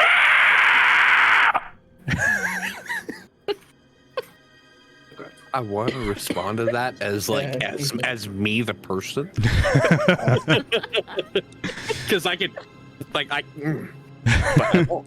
That's not The fair. true gods, the players themselves, descend into the game to respond. Yeah, right. Go ahead and roll for initiative. 18. 4. Yeah. Nat 20. Yeah. Okay, hang on. I got a 20. I got an 18. I got a 4. I damn it. Who got the 20? Pharaoh. Azazel. I mean, yeah. Okay, who got the 18? Sorry. Tusk. Who got the 4? Sorry. Satch. Zara. Yeah. Okay. Drog got a 16. Okay. Okay. Bane got a 3. Nailed it. Just like staring at the sword, like fuck. I'm still waking up. And Yeah, like, and Lyrian. 15. 15. Skelly, well, Okay, it's so- time. Azazel, you go first. where are they? They are basically Where are surrounding you. They're in a circle around the room, like, on the outsides of the room, staring at you. I guess I have to figure out where I am. Oh, I'm by the step. Nothing. Okay.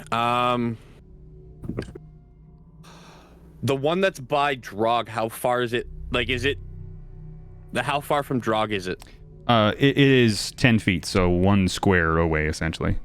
Okay, and that's how far they all are from, like, all of us? kind of thing? Basically, yeah, they kind of, like, slid across the floor and formed up, like, one big step away from each of you, essentially.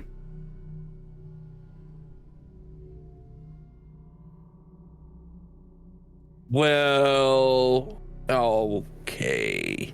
Might as well just Eldritch Blast one that's within 10 feet of me. Yes. Yes. So that's a 1d10? Or, right? And what's it to hit? Hang on. D20 plus your spellcasting modifier. Yes. 19. Pulling up character plus- sheets as I go here. Yeah. Where's my spellcasting modifier? Sorry, I'm ripping through this. Should be Your spell attack bonus is 5, it says. Okay, so 24. Yeah, roll for damage. It's 1d10 plus... No, just 1d10. Just 1d10, yeah. Okay. 4. 4, okay. 4 damage. So you blast this thing, and it looks a little charred in the torso section on the right-hand side, but it is still standing his ground. Okay, I'm gonna kind of move back towards Grog. Okay. Just kind of like stand as like near him without interfering with him. Yeah.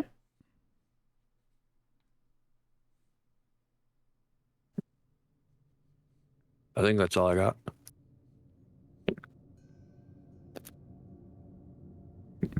There we go. So next is Tusk.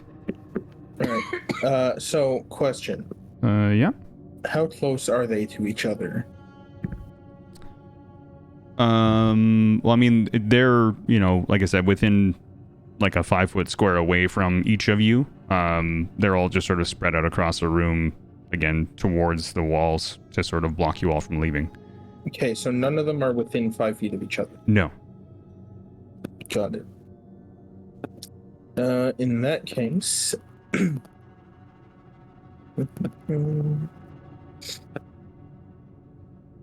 I'll take a step back, move about 5 feet back, I guess, and toll the dead on the one in front of me. He has to make a wisdom save. Did I miss somebody's initiative roll?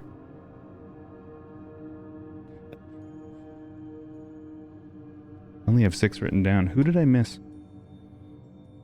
I have Azazel, Tusk, Drog, Lyrian, Zara, Vane. Catherine? Catherine, yeah, I missed. Catherine. Yeah. You don't have mine, or you do have mine? I don't have yours. Oh, I got a 9. 9. Okay, sorry, I must have missed it when you said it. No worries. I was like, why am I missing one?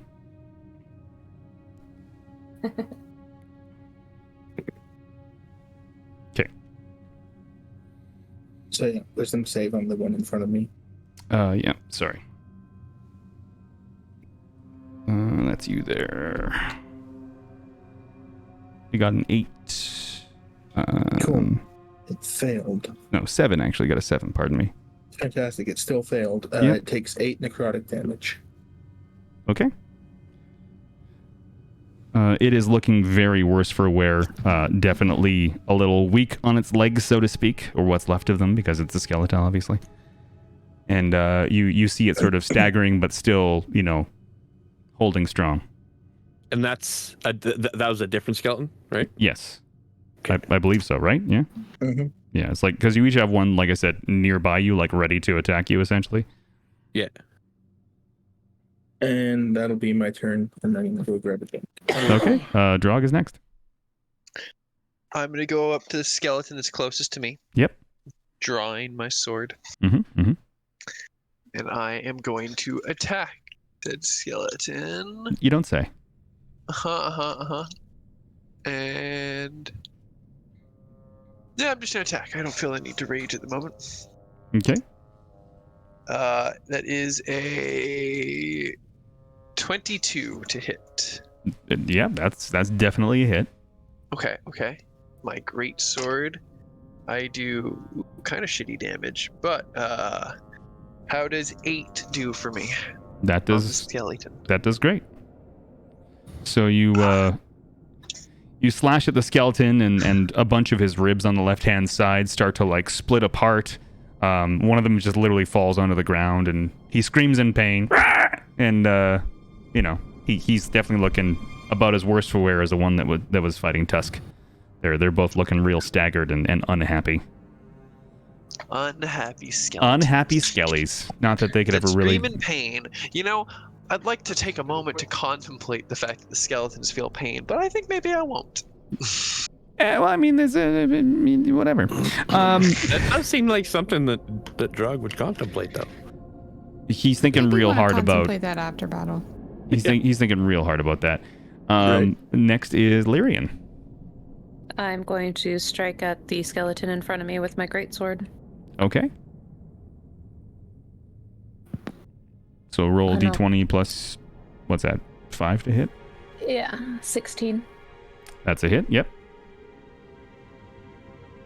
6 plus 4. 10. Wow. So this skeleton is really hurt. You lop off one of his arms, and then like as you're swinging up, you catch the side of his head, and part of his like skull flies off. He is very, very crouched almost, like he's bent at the legs. He's definitely like not 100% happy. That's for sure. Oh no, they're snacking. But still standing. All right.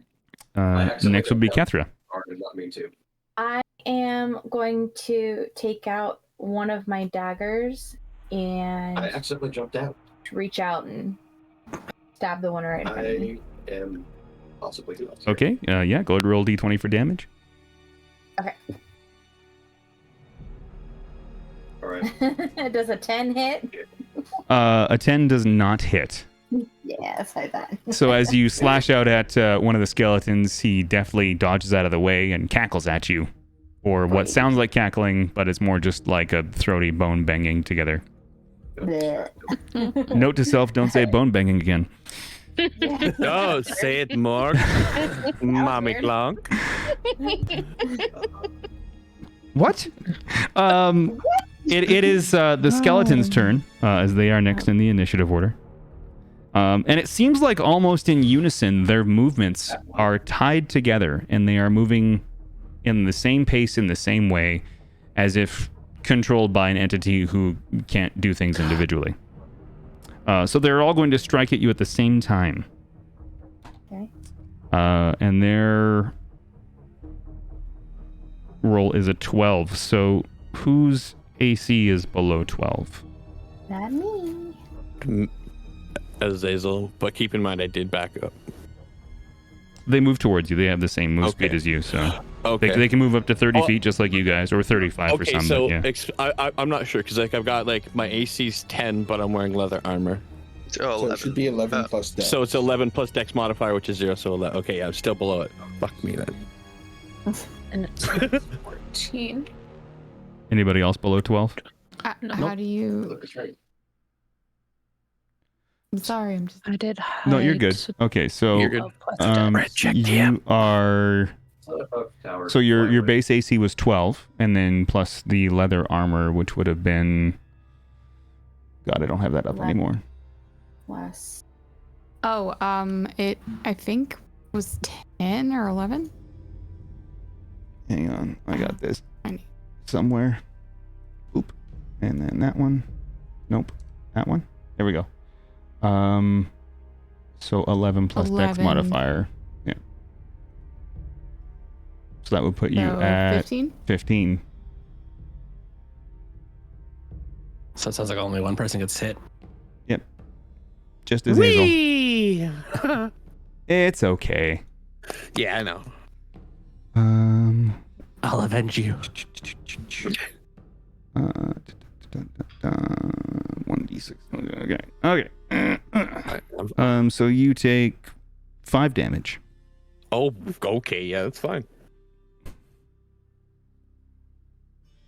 All right.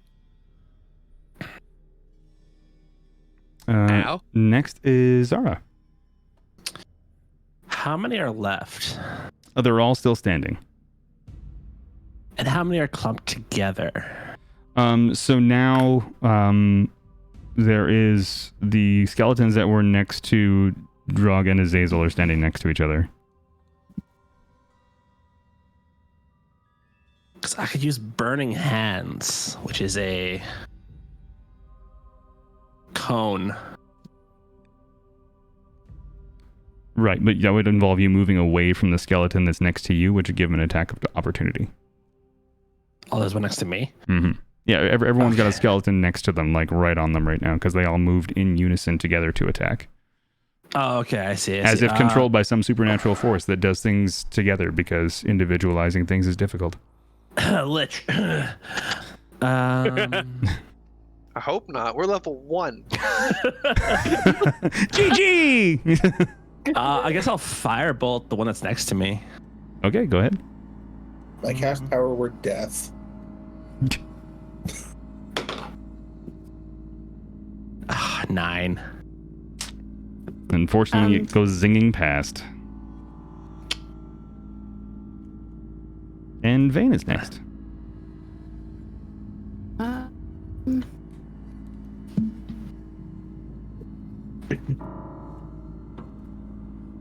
I am going to pull out the short sword that I stole from that guy Mm-hmm. and just swing at the one that's near me. Sounds good. Go ahead.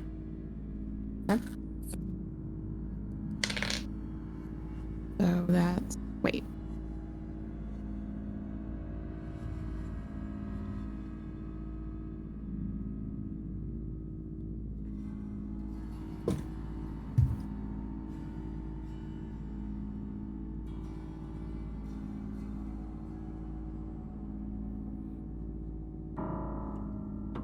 Is it plus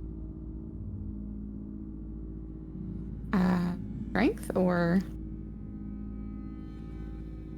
I can't recall. Brett, is short sword, is that a strength or dex weapon? Strength?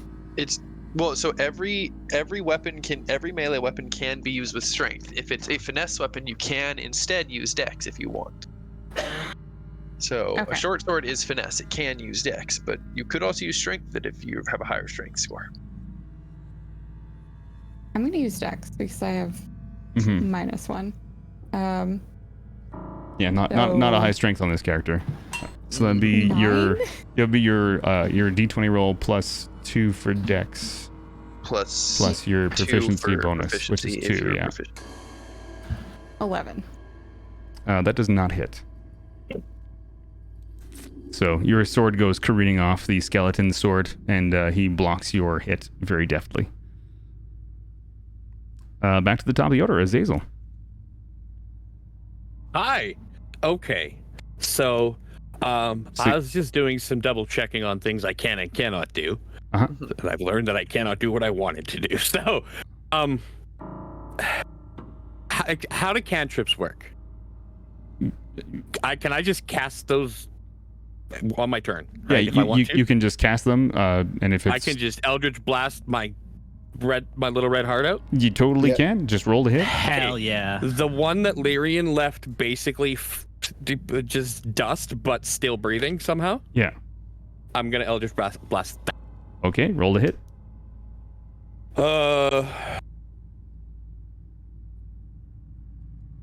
So it's 13 plus 5? That's a hit.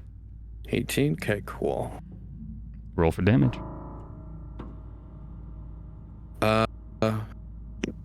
I rolled a 4 again.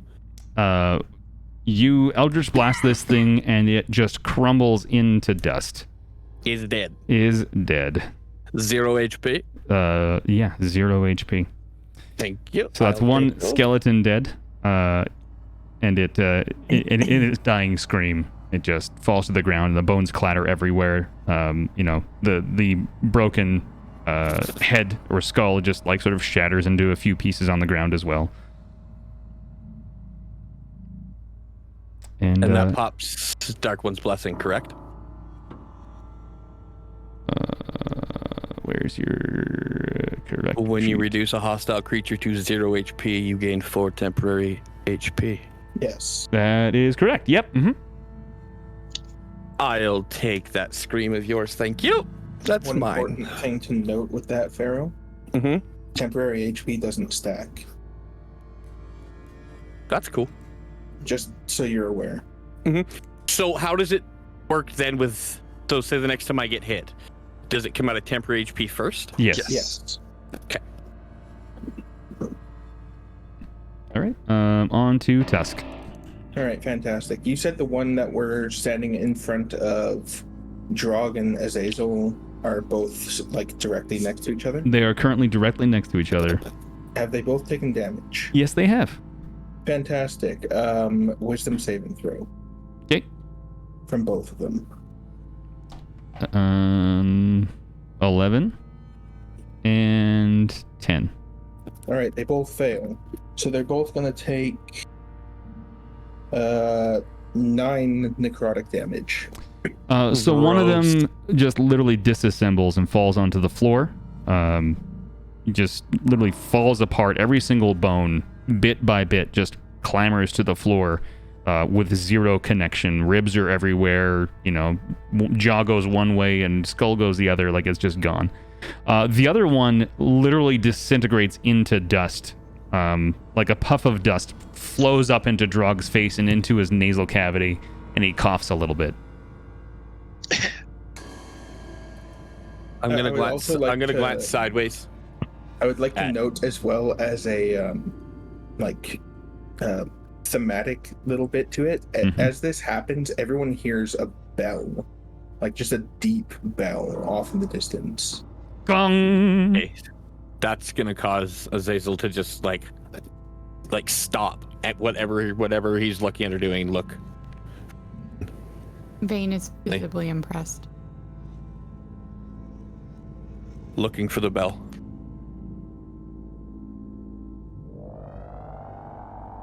All right.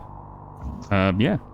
It is Drog's turn. So the 2 skeletons next to Azazel and Drog are gone. So there's still 4 more to go. There's one right near Tusk, one near Cathra, one near Zara, and one near Vane. I'll go for the closest one. The closest one is the one next to Tusk, which has taken damage. I will go for that one, and I will attack it with the greatsword. Mm-hmm. I'm going to miss, unfortunately. Wait, can I do Bardic Inspiration if you had a roll? It's technically something that you need to do as a bonus action on your turn. Yeah, you'd have to do that on your turn in advance. Yeah, no worries. Yes. You I know am for next going time. to miss You're with gonna. that. What'd you roll? It's a natural 1. Okay. Oh, So no. you go to swing your sword, and you end up lodging it into the stone at the skeleton's feet. And he puts his foot on it, as in to try and block you from taking it back out. You can use your movement to dislodge the sword. If you would like to move back away from him, like disengage. Otherwise, you will stay there and dislodge your sword, one of the two. Yeah, I mean, I was just having a rough time with it. if all I need to do is move, I'll move back and then I'll move forward again once I get the sword dislodged. Well, no, it's either you dislodge a sword or you move, not both. So if you move, you're leaving the sword behind. Well, yeah. So I mean, if that's all I need to do is just use my movement to dislodge it, I'll do that. Okay. So you dislodge the sword. The skeleton's foot sort of slides down it, but doesn't take any damage. But there was an attempt. It is now Lyrian's turn. Drop shot. I want to attack the skeleton that didn't take damage the first time around. I mean, I killed So that would involve moving. Oh no, wait, you killed that one. I'm sorry, my X is not very defined. Yeah, I was like the one in front You're of me. dead. Scribble. Yeah, I killed the one in front of Lyrian. You did. You did. Pardon me. So you want to Bang, move bang. towards Kethra? Yes. Okay, so you move towards Kethra and attempt to attack that skeleton. Well, it's only 15 feet away, so it's only half your movement. You can go ahead and roll for attack. 13. That is a hit. Okay. 5 plus 2, so 7. Excellent. So you give it a good solid smack and whack. It's smack whack. You sort of like slash across his chest and leave a massive scar in every single bone along the way. And a couple of them are hanging loose, but still intact. So it's still standing, but it definitely took some damage. All right. It is now Kethra's turn. Alright, just rinse and repeat from that first time. I'm gonna try to hit it again with a dagger. Do the stabbings. So stab! Natural 20. Actually, on this dice is a cupcake. I love that. Wow. That's adorable. That's awesome. Natural cupcake! Natural cupcake! Go ahead and roll I'll send you a picture 'cause it's for really damage. cute. Okay. Oh yeah, hold on. What do I do with that? You double it. Double it. And a 4, so 8 damage on that one. So you stab this skeleton and right like in between his teeth, and then you bring the dagger up, splitting his skull in half as he falls to the ground, and the skull goes 2 directions, and that skeleton has been dispatched. Yes. Thank you, Natural Cupcake. Natural cupcake! It is now the skeleton's turn. So again, the remaining 3 skeletons seem to move in unison. And they attack for a 14. So anybody with a 14 AC or lower. Yeah. God damn it! Stop hitting me! You will be taking 3 damage. I still have HP. That's not so bad.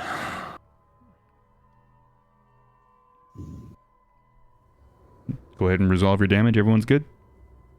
Yeah. Okay. It is now Zara's turn. Zara is angry now. And casts Grr. Firebolt. Firebolt. Oh no. Come on, dice. 21. That's definitely a hit.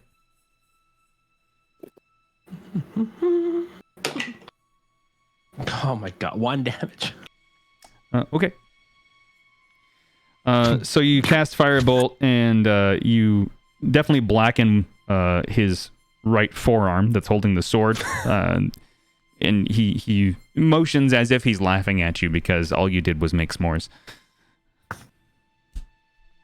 And it's now Vane's turn. I expected that. Let's go this. Okay. I'm gonna switch gears and cast Vicious Mockery. Okay.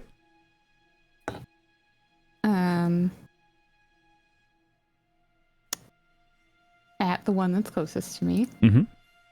Which...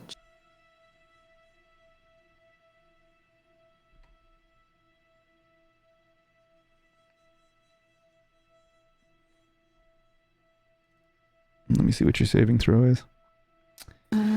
Your saving throw is 13. It did not make it. Boo. I call the skeleton stinky, and he doesn't like that. You should tell the skeleton he's never going to be half the man his mother was. Wow. No, I failed. No, the skeleton failed, I thought. Isn't that what Clank said? Oh. Yeah, no, the skeleton failed the wisdom check, so it's going to take Oh, okay. whatever the damage is. Or psychic damage. 1d4, yeah. So go ahead and roll a d4 for damage. Okay. A 1? Okay, so it takes 1 damage. I mean, Oh, yeah. that The, that makes the sense. skeleton appears to be okay, but might need some therapy later. Back up to the top of the order, we're at Azazel. Okay. It's my turn. Where's the most injured one? Next to Tusk. Okay. Drog is also standing there, so you would have to either move around them or attack at disadvantage to go through them. Okay. I'm trying to pick. Okay, so is there any that's within my range that I don't really have to move too far away from Drog?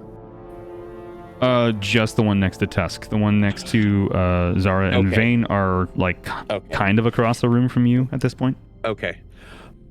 Before anything, in Orc, I'm just gonna say, can you please hit something? Does anybody else in the party speak Orc? I don't think so.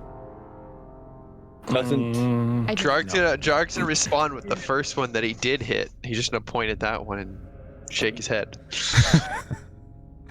Okay, And, so and then Azazel's gonna glance down at the hole in the rock. So everybody in the party sees these two arguing in a language that they do not understand, and it just sounds like a bunch of like grunting. Imagine Klingon, but with more, you know. And then as he looks down at the hole in the rock, he's just gonna reach out and Eldritch Blast the one by Tusk. Okay. I hope. We're gonna find out. I rolled a 13 again, so that's 18. A hit. Hold on. You know what? It's rolling me a 4 again. A 13 and a 4. I guess I have rolled different. Never mind. So I guess it's 4 damage again. Flat 4, yeah. Yeah. Okay, so you Eldritch Blast that skeleton. He is now hopping on 1 foot in a very much 'tis merely a flesh wound kind of way, holding his sword menacingly and looking at you, very, very upset. You can see on his bone that he's very upset. Tusk, your turn. All right. So you got Hop Along in front of you, and you got 2 behind you. Hop along. He's hopping on 1 foot. He's sitting there like he's not even balancing. He's actually hopping on 1 foot as if to like try and be prepared to attack. How close is he to me? He's right next to you. Like he's on you. All right, cool. All right, just gotta check something here. Mm-hmm.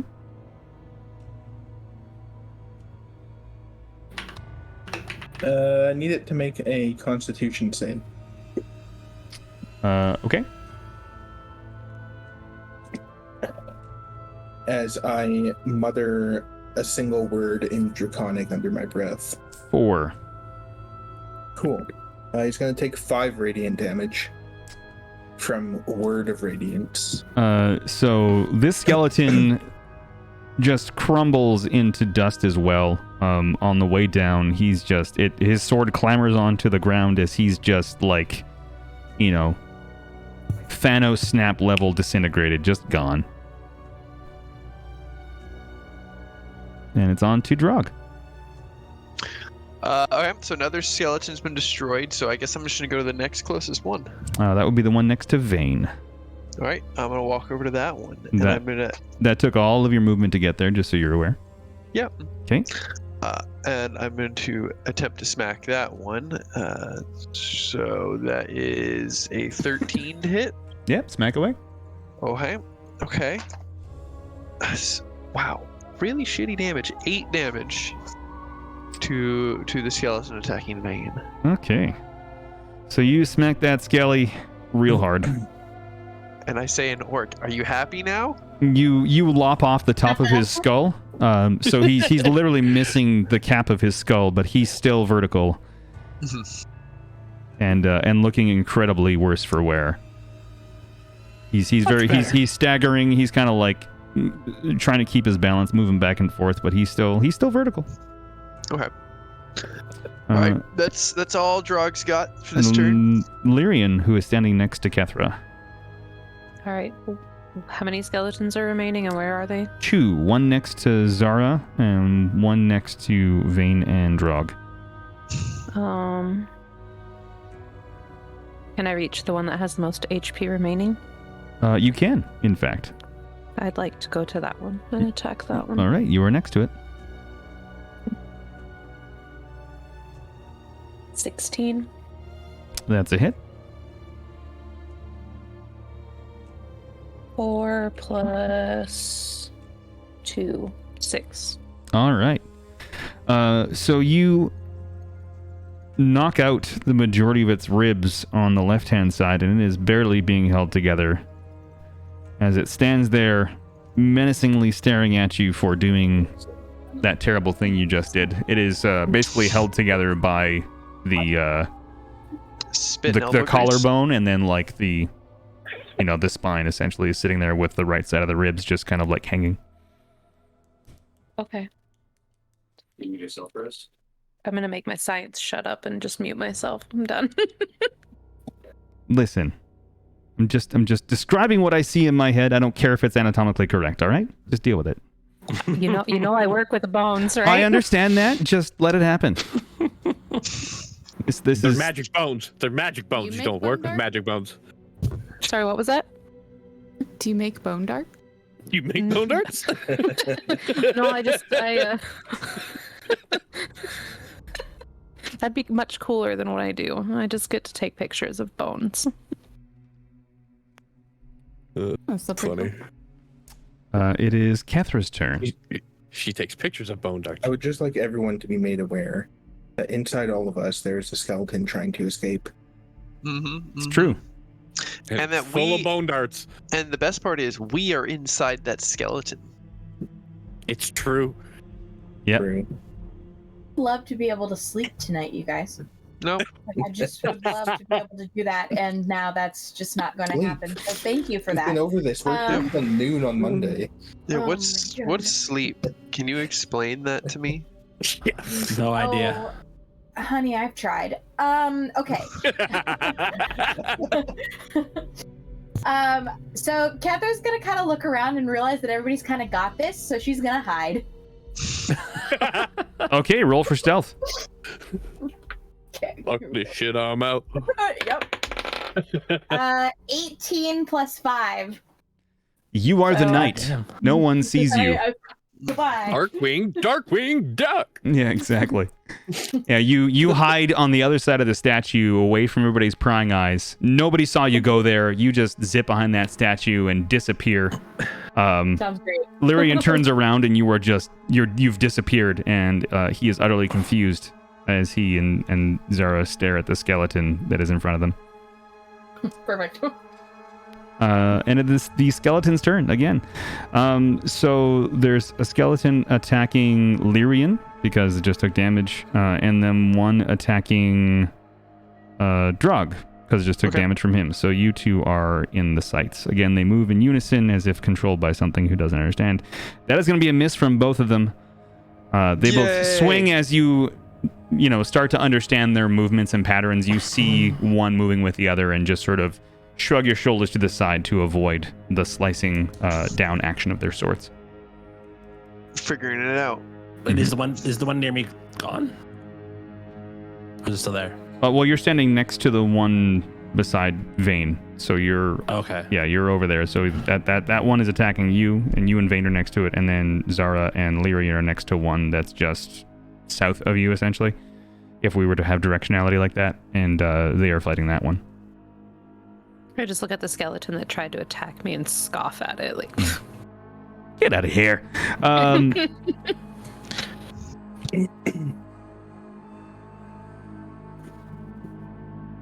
My turn? Is Zara's turn, yeah? Vane, we really must kill this one. Mm-hmm. It touched me. And I firebolted it. Okay. Yeah, firebolted. Go ahead.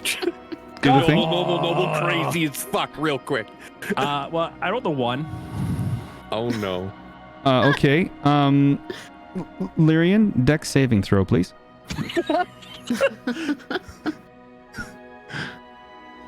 Yeah, hold on. 7? Oh no. +2. Do I do my +2 to that? You do, Yes. That's 9. That unfortunately is a failure. Sash, roll for damage. Oh no. Oh. Roll, please. And cut it in half. Oh, half. Oh, thank God. 4. That's half. That's half. I rolled an 8. Oh my God. You rolled I glare at Zara. I'm sorry. I missed. You'll be next. And it's Vane's turn. So how many skeletons do we have left? 2. 2. like 1.5. Yeah. Together they make one skeleton essentially at this point. I think ours, we didn't touch it all yet. Okay. No, it's taken damage. It's taken like what, A damage? 8. 8. Okay. That was your last attack, was it not, Drog? No, Drog did it, not Satch. I rolled 1 against it. Yeah. Oh, sorry, Satch. The one that you attacked is still. It's hurt. It's hurt. It's bloodied. Bone marrow-ed. I'm gonna go with the tactic that worked last time and just cast this vicious mockery again. Okay. So Keep that's making fun of him. a wisdom check. Yeah. Your mother was a Wisdom hamster. saving throw on my end, so it failed. Go ahead and roll 1d4 for damage. Okay. 3. Hell yeah. I'm Alright. trying to think of a very cool insult. It has to be 3 times as bad as it smells. Saying. Oh. If you make the insult really good, I'll add an extra damage. Make it real good. Nobody help. I have such a good one. I know you do. You're it's your default setting, you big jerk. I'm gonna say, when you were reanimated, they put you back together, and I don't know, they put your bones back together in the wrong order, and you can't even. I don't. Roll a d20 for me. Oh no. Can I say what mine was gonna be? In a minute. That was starting off very like Jennifer Lawrence kind of like insulty. You know? Because like her insults, you're listening to him, you're like, that's ridiculously funny though. The second part of it just did not start coming out the way that I had envisioned in my head, and so yeah, no, I got a 15. You got a 15? Yeah. So the skeleton looks down incredibly confused and then just falls apart as if to try and put itself together the correct way, but fails miserably and is now dead. Incredible. That poor skeleton. So there's only one skeleton Didn't remaining, deserve that. and we're back to the top of the order. Azazel, you are standing next to Drog, which means that Zara and Lyrian are in the way of your attack. I thought Drog walked away from me to. Oh, that's right. You did. He did. He walked over there next to Vane. So yeah, you are over there, right? So yeah, you're still you're blocked by Zara and Vane. If you were to attack, it'd be a disadvantage. Okay, can I move to where I'm not blocked by them and not be attacked? You would have to move into like the very, very corner of the room. I would have to say like that angle, not at disadvantage, but -1 to your attack roll. Okay. Just to kind of give it like it's like you're going like down a line basically. Like you kind of have to aim particularly.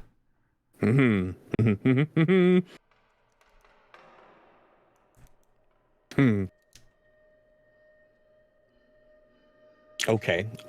Here's another question. How far away am I from it right now? So if you were to move directly to it, you wouldn't make it to it. You would be 5 feet short. Okay. Because your movement's 30, right? Yeah, I think so. Yeah. You would need 35. So I mean, you could sacrifice your attack and go all out, but that would mean you wouldn't be able to attack, right? So. Yeah. Okay. I'll move over to where I have the best possible vantage point to shoot. Okay. So roll for attack -1, whatever you're doing. An Eldritch Blast. Of course you are. So that'll be +4 instead of +5. Correct. 22 total. That is a hit. Okay. I did real damage this time, everyone. You did? 7 damage. Oh, goddamn. All right. So you hit this thing with an Eldritch Blast, and it carries it into the wall, and it shatters into what would be seemingly a billion pieces, just outwards from the wall, as if it were to splatter, but it has no blood or flesh to splatter, so it's just bone against the wall, and then it's gone. The wall, pardon me, also starts to crumble a bit behind it, but it holds true. It doesn't fall down. And then after that, just in orc, all I'm just going to say is thank you. I would like everyone to roll an investigation check, please. Oh, that's not actually awful. Hold on. So that's D20 plus my investigation modifier, right? Correct. 13. 14. Drug. Ooh. How much, sorry? For drug? 14. 14, okay. Anybody higher than 14? No. 17. 17 from Kethra? Oh, yeah.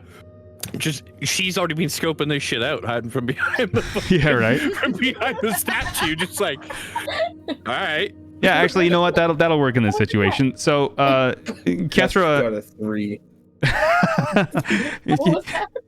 You're blind in one eye. So Kethra like emerges from behind the statue,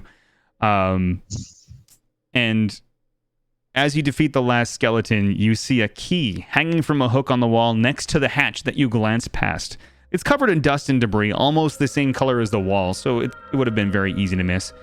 Kethra, you grab it, freeing it from its place and insert it into the keyhole as the hatch slowly creeps open. Below is a storage space, just large enough to hold what looks to be 1/5 of a round object, slightly smaller than a buckler shield, with runes etched on the outside in Draconic. Anyone who speaks or reads Draconic sees this as the rune for Balagos. Okay, cool. Ooh, I do. As do I. As do I. Anybody else speak Draconic? How do you spell that? B-A-L... B-A-L-A-G-O-S. Balagos. Okay, just as it sounds. Thank you very much. Rune of Balagos. What's that? Couldn't tell you. I bet you Azazel could. Yeah, I was gonna say, do I know? Do I? Aside from recognizing the rune as the rune of Balagos, what do I know about it or? So in your research, you know that Balagos himself is the ruler of another plane of existence. You don't know which one, but you have seen the name in text referenced as, a god or an overseer, always described as like a higher tier patron, but not necessarily one of the followed gods. And you don't really know any like other specific references. You don't know his alignment. You don't know like the age of his following or anything like that. It's you know he exists. Okay. Yeah. So in response to, it was Drog that said that I might know something. I mean, Drog, yeah. All I'll say is, I'll just look at whoever, because I remember who you were responding to. I think it was Zara. Mm-hmm. All I'll say is it's Balagos. Balagos is just some ancient god, another god, something. I've seen it in text, but my knowledge on Balagos is limited, to say the least. Okay. So you can all take a long rest, recover your hit points from the battle. This place is now safe. It doesn't have any, looming threat by any means. You can make a small fire next to the statue in the clearing before you move on to your next adventure. We are at the 2-hour mark, and everyone, if you want to go for a quick bathroom break or grab a water or whatever, I'm going to do the same thing.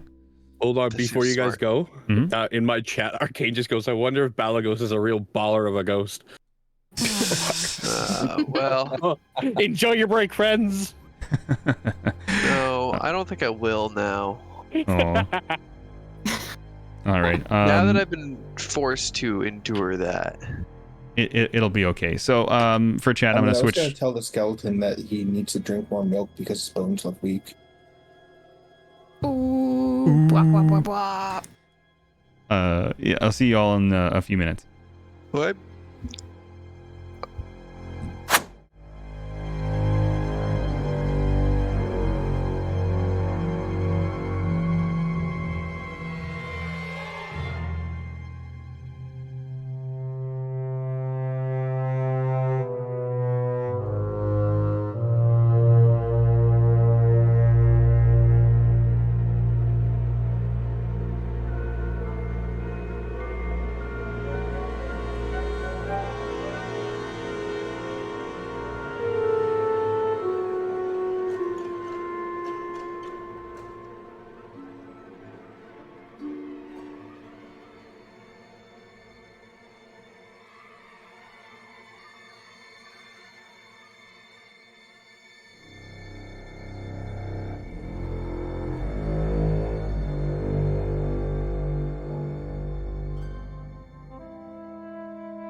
Ask.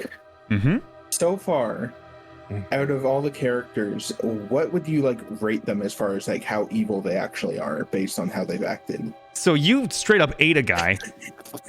Two guys. I would put like you and Azazel definitely on the same tier. I would say it would depend on the day and what's available to fuck up.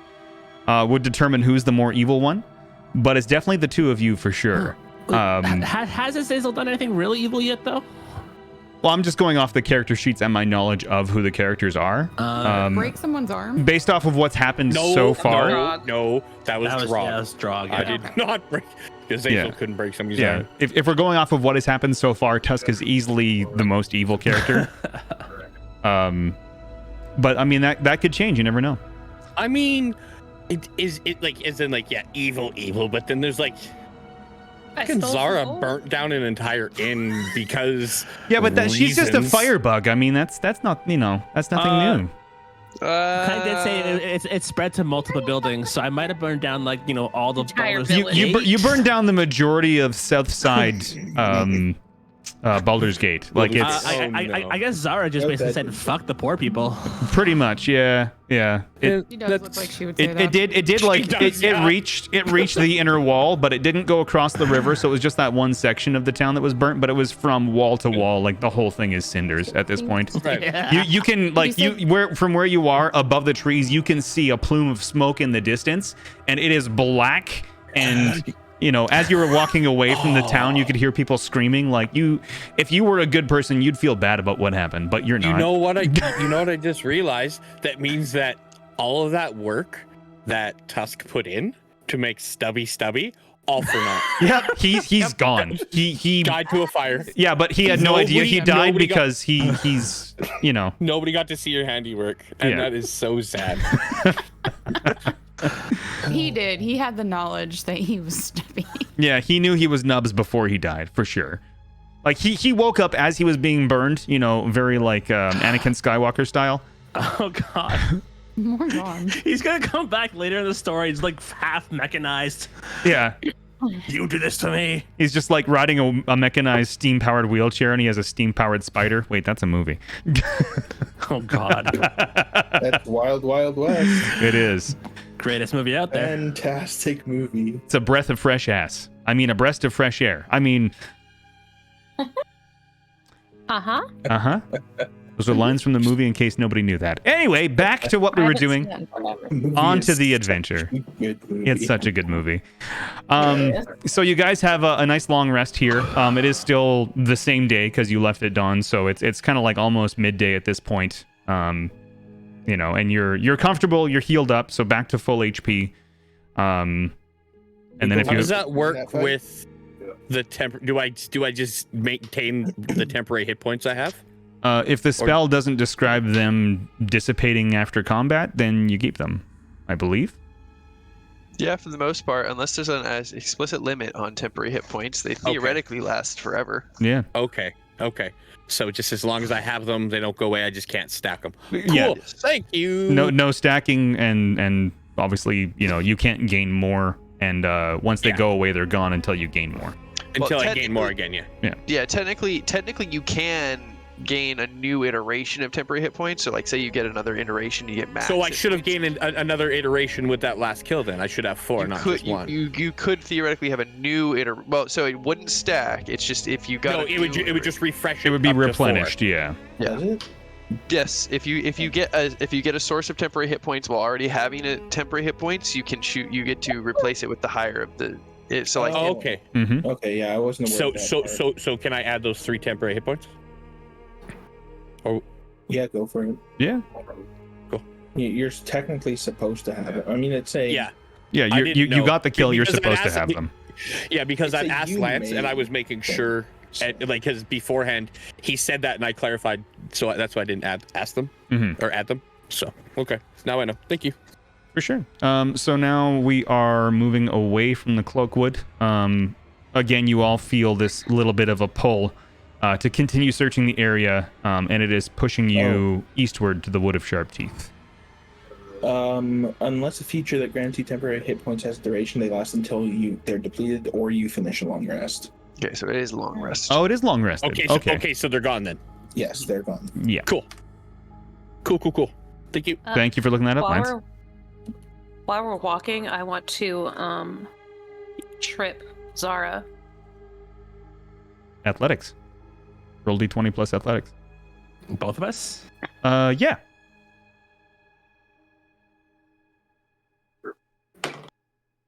$15. 17. So Zara just jumps right over your failed attempt to trip her and has a little giggle about it. I'm still gonna get you. Oh, you and you wish. know you deserve it. So She as saunters you away, tail swishing. as you cross Coastway, you look towards Baldur's Gate. Again, a plume of black smoke rising up, and you see a trader's cart passing by, offering to sell you wares. Most of it useless, to be honest. Little bit of food for those who are hungry if they want. And then there is the offer of he has 3 healing potions that you could purchase if you have the gold to do so. Oh, wait. Yeah. Are there any guards with this? No. You beat me to it, you son of a bitch. I'm definitely killing the traders. Roll a perception check first. Lord. 19. Okay. That's a nat 1. Okay. Nobody notices you attacking this trader who is by himself hauling a handcart. Poor guy. Yeah. He is taken by surprise, so go ahead and roll for attack and double that. If I'm doubling the roll for attack, or Double the damage. Roll for attack, double the damage. Okay. So I rolled 14 for the attack. Okay. And the damage will be 15. What are you attacking with? A rapier. So you slice him from head to middle vertically, and he falls apart. Didn't even get a chance to scream. You just literally slice this guy in half vertically. He's gone. Cool. I'm tossing his body in the cart and taking the cart with me. Oh my god. Okay. You find various foods, travel rations, things that can keep for a long time, breads. Yeah. And the body does fit on the cart, but it does spoil some of the food, touching it with blood for those who care about that kind of thing. And there are 3 healing. There's 3 healing potions for you guys I'm to. taking the healing potion. I snap one of them. Okay. I grab another. Okay, so there's the 3 healing potions taken. It's kind of a first come first serve. And you head towards the Wood of Sharp Teeth. So you roll up to this pathway to the south here. And you notice, like, just on the edge of the wood, you see this torch and this pathway leading up.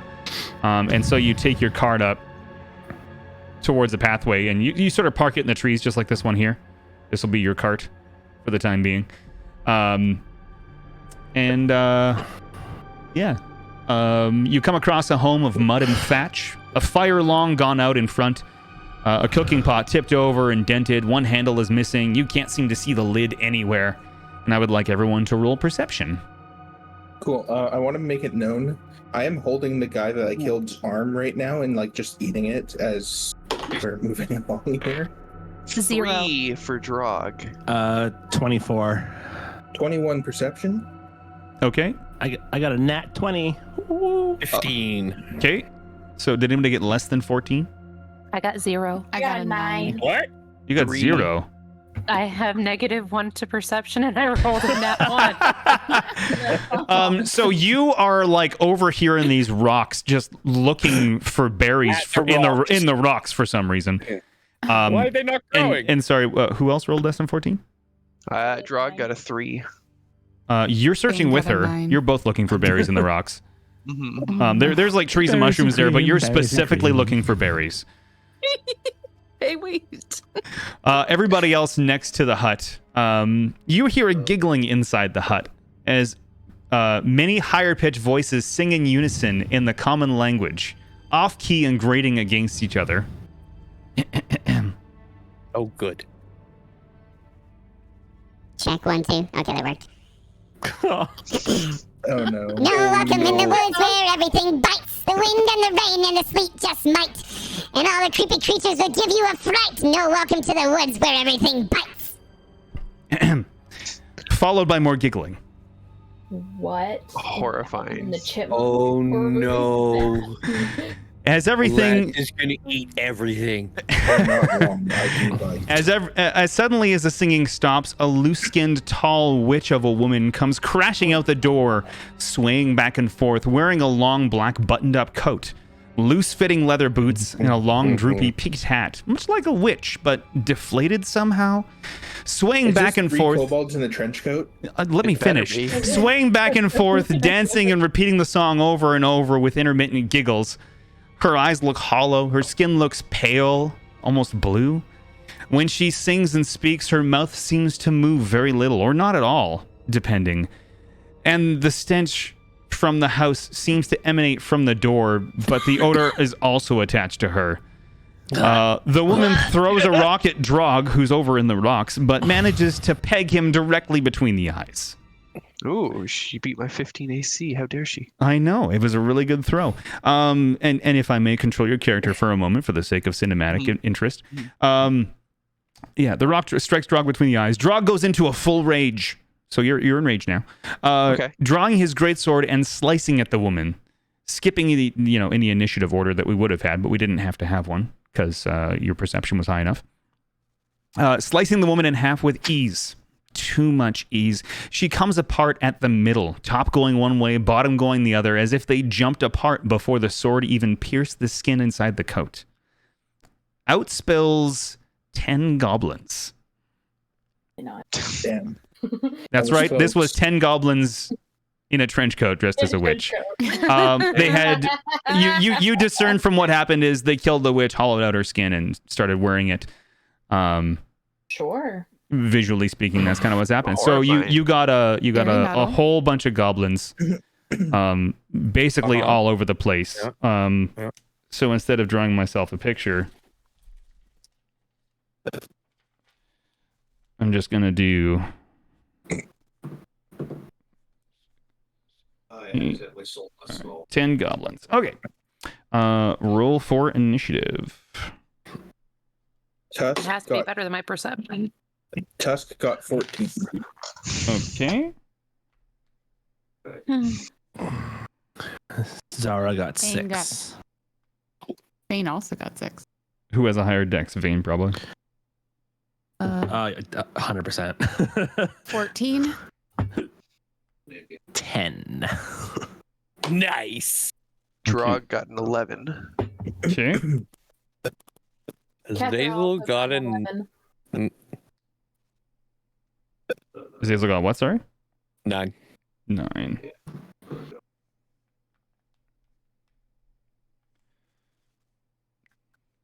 I'm missing. Illyrian has 5.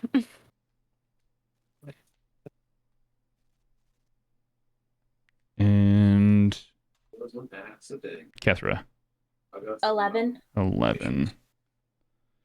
What's your dex? 16, so plus 3. Okay, yeah. So first to go, right? 1, 2, 3, 4, 5, 6, 7. Yeah, first to go is Tusk. The goblins are cackling and laughing. They're sort of like walking around in circles, trying to like figure out where all you guys are. Drog has moved up, obviously, so he's in the middle of the fray. But I can't. Who's the other person in the rocks? I apologize. I Me. forget already. Lyrian. Lyrian, yes. Lyrian is in the Just rocks. over there confused as fuck. He sees all of this happening and hears the giggling and the screaming and stuff. So like he's aware of the battle, but he is still in the rocks. And it's happening basically just right in front here. So there's like the few of you are sort of like standing together, and then the goblins are just standing around the outside, walking in a circle around you, just giggling and singing the same fucking song over and over again. All right. I'm assuming because of how many of them there are, they're going to be in close proximity. They are in close proximity. Fantastic. Wisdom saving throw from 2 of them. 2 of them? Yeah. Okay. 10. Both fail. Fantastic. Okay. They're going to take 3 necrotic damage each. That's all? Yep. Okay. So 2 of them are looking very bloodied. The necrotic damage is melted away at their look, and they are looking very, very worse for wear. I think so, yeah. Next is Kethra. Okay. We're assuming that we're like near the cart. Is that what? So the cart is just like parked in the bush over here by the wood pile. You all are all in front of like the doors right here. So you all are basically like standing in a circle here, like together, and then the goblins are running around the outside from like here to like they're almost able to touch the poles from the cart, but not quite. Okay. I would like to take out my short bow for this. Mm-hmm. And just start and just fire at one of them. Okay, so it'd be. Because I'm assuming they're moving in a circle, right? Like Yep. ring around the rosy style. So I'm just gonna aim at one and hope for the best. Basically, yeah. So Okay. based on how you roll, we'll see which one you hit. So yeah, go ahead and roll for attack. So it's going to be your D20 plus your dexterity plus your proficiency. So it's going to be plus what, 3 plus 2? So plus 5, right? Plus because my proficiency bonus is plus 2. Yeah, and your dex is plus 3. Is plus 3. Yeah, so plus 5. Yep. So 15 total. Okay, that's a hit. So roll for damage. 1d6. 4. Okay. So you strike one in the chest, and he's gasping for air. Still vertical, but it seems as though one of his lungs has collapsed, and he's struggling to breathe. And it is Drog's turn.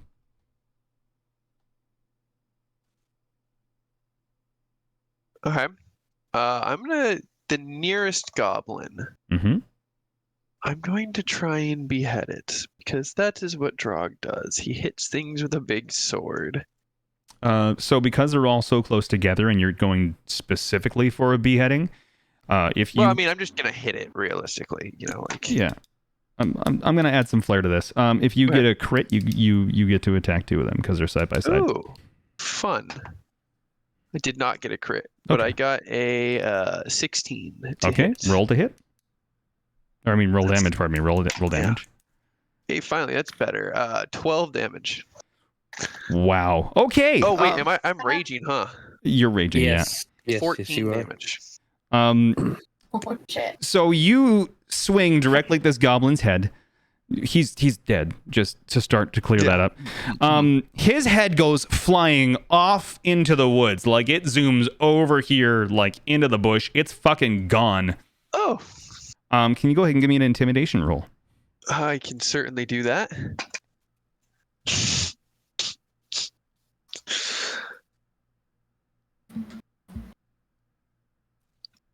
I'm gonna go, wow, where did the head go with my natural 1 on the intimidation roll?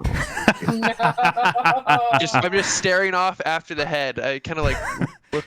Drog's like, huh, that went really far. I'm gonna try it again. I don't know. Is this a golf thing or a baseball thing? But Can I help his intimidation roll? Unfortunately, no. Okay. That was specifically in regards to how brutal his attack was. I know. I wish you could. But it is your turn. So Azazel, you are next. All right. I'm just gonna kind of watch the head fly for a second and just like in common go.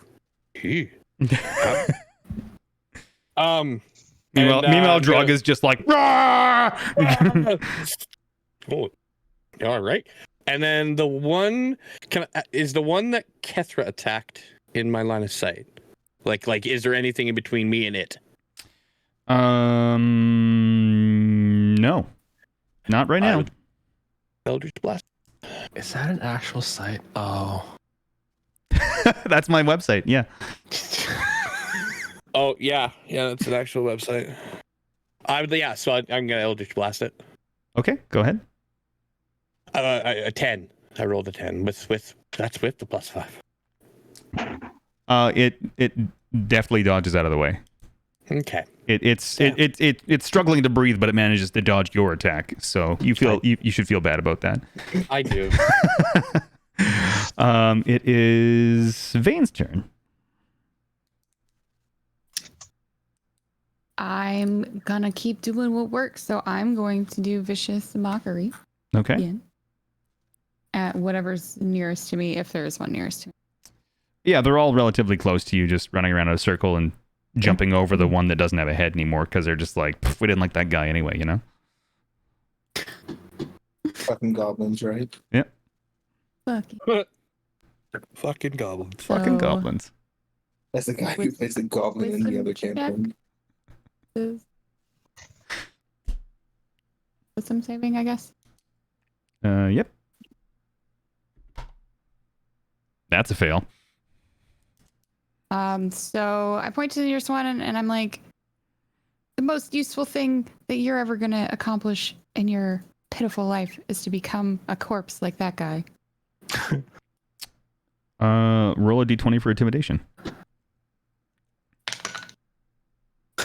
Do I need to add the modifiers? Sorry, what'd you get? You're laughing too hard. Do I need to add my intimidation to it? Yes. Yes. Okay. I got a 4. Okay. You're as scary as a box of kittens. Truly. Just terrifying. Sorry, what was the Vicious Mockery damage? Oh,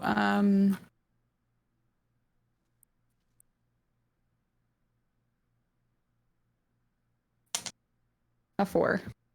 Okay. Yeah. So he's not intimidated at all, but he definitely, you could tell like he's hiding it, but his feelings are really hurt, as is he.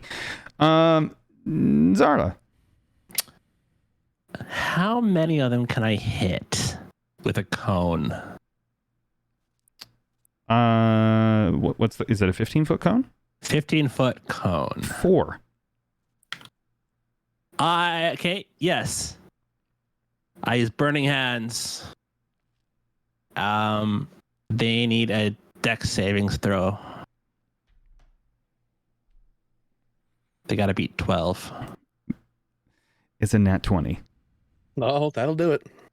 They hear you, you know, they see your hands warming up. Your incantation is very obvious, and your body language was just so simply, you know, put. There were, you know, one of them screams, "Fire!" And then they all jump out of the way as you blast, and you set part of the, like, these tree stumps, they're all singed now.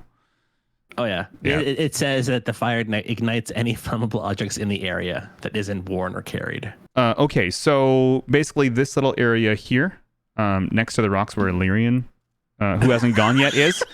There's a path here, so like he has a clear spot, but this section here, including the fence, is on fire now. From like dude, from here to here to Do here, I have something basically. against Lorian by a chance? Sorry? Watch it, Zara. Oh, it's funny. And it is now Lyrian's turn. Having they still take half damage. Do they? Oh yeah. Yeah, because Burning Hands is an actual spell, not a cantrip. Oh, my bad. Yeah. Oh, sorry. It's 3d6 fire damage. Half as much. Yeah. So we'll need to roll. Is it 3d6 per, or just do all at once? Just do it all at once. Just do it all at once. They're grouped together. They're that stupid. It's their fault. Agreed. 8, 9, 10, 11, 12, 13. What's half of 14? 7. 7. So, pardon me. 4 goblins do not dodge fucking anything. They are now scorched and scalded and fucking just melted, like on the ground. No writhing in pain or screaming. They're just dead. I did something. Roll for intimidation, please. Oh, okay. Zara just made us some pudding. 21. One of the goblins sees this and just screams at the one goblin that hasn't taken damage, who's left, screams one of their names in Goblin. Does anyone understand Goblin? Anybody? No. Nope. No. So he screams another goblin's name in Goblin, and then runs off. He left. He's not in the fight anymore. And his hurt friends are left behind, and he's just running into the road screaming, probably looking for his friend's head. How many are left alive? There are 4 left. Or how many are left in the fight? 4 total? 4 total. Okay, thank you. It is the goblin's turn. They're all very hurt and terrified. One is sitting on the ground crying. He's not sure what to do. Oh no!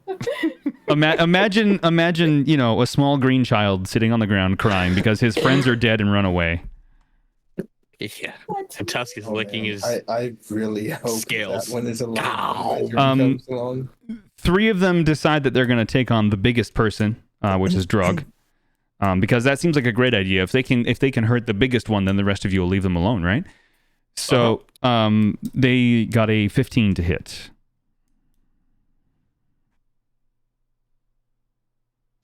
Drug. Sorry, one side. Yep. All right. Okay. How many goblins exactly are left? There's 4 left. 3 of them are attacking you. Okay. And one is crying. And one is sitting on the ground crying. Yeah. So poor goblins. They rolled a 15 to hit. What's your AC? That is exactly what they need. Okay. So they do. I am currently raging, so they're gonna. It's half damage. So they do 5 halved, and then it's round down, right? Up typically. Is it up? Mm-hmm. Okay, so half rounded up is 3. It's up, except if it's players, which is rounded down, which is funny. Like players, their damage is rounded down, and everything else seems rounded up. But I don't understand why that is. Couldn't tell you. You take 3 damage. Make it harder for the player. So each little goblin runs up to you and pokes you with their dagger and runs away. Okay. Just pisses them off. And they all run back to the one who's crying to try and get him up to fight. But he's having fucking none of it. Come on, you can do it. He's like on the ground, bawling, inconsolable. Imagine the biggest temper tantrum you've ever seen and times it by 2. It is just unreasonable. Because his friend is dead. What do you baseball fucking smacked his head into Only one of those guys the... was his friend. That's selfish. Only one. Well, I mean, the one that's left and still, mostly intact minus his head. Oh, the one, yeah, the one who. Because I heard the other 4 are made of soup now, and the one just ran away. So. Nom, nom, nom, nom, nom, nom. So yeah, they all stab you, and then they run back to their crying friend on the ground, using bonuses actions to disengage so that you don't have an attack of opportunity. And it is Tusk's turn again. Fantastic. I didn't get it. No. Oh, I'm sorry. Oh, yeah, Liren didn't get a turn. I apologize. Why did I think you did get a turn? I apologize. I mentioned you, and then in my brain was like, and then you're done. So you're standing in between all the rocks, watching all of this shit go down. There's a fire raging to the right of you, as you stand between these 2 boulders, watching everything happen. I apologize. Go ahead. Do I have enough movement to get to the crying one? Well, they're all standing together, so you have enough movement to get to them. Yeah, they're only like 15, 20 feet away. Like you're there. No, I'm gonna go and try to hit the crying one with my greatsword. And now Lyrian's the most evil. Blank. Yeah. By my count, you owe us 5 uwus. Oh, I apologize. The goblins uwu are standing uwu together uwu. You uwu have uwu enough movement uwu to get to them. Hey, we got a bonus one. Thanks. Yeah, we got a bonus. That's right. Well, that's what happens when you don't pay up. That's You what I'm owe saying. extras. I owe extra. Yeah. Exactly. Interest. All right. Woo trust. 21. Fuck off.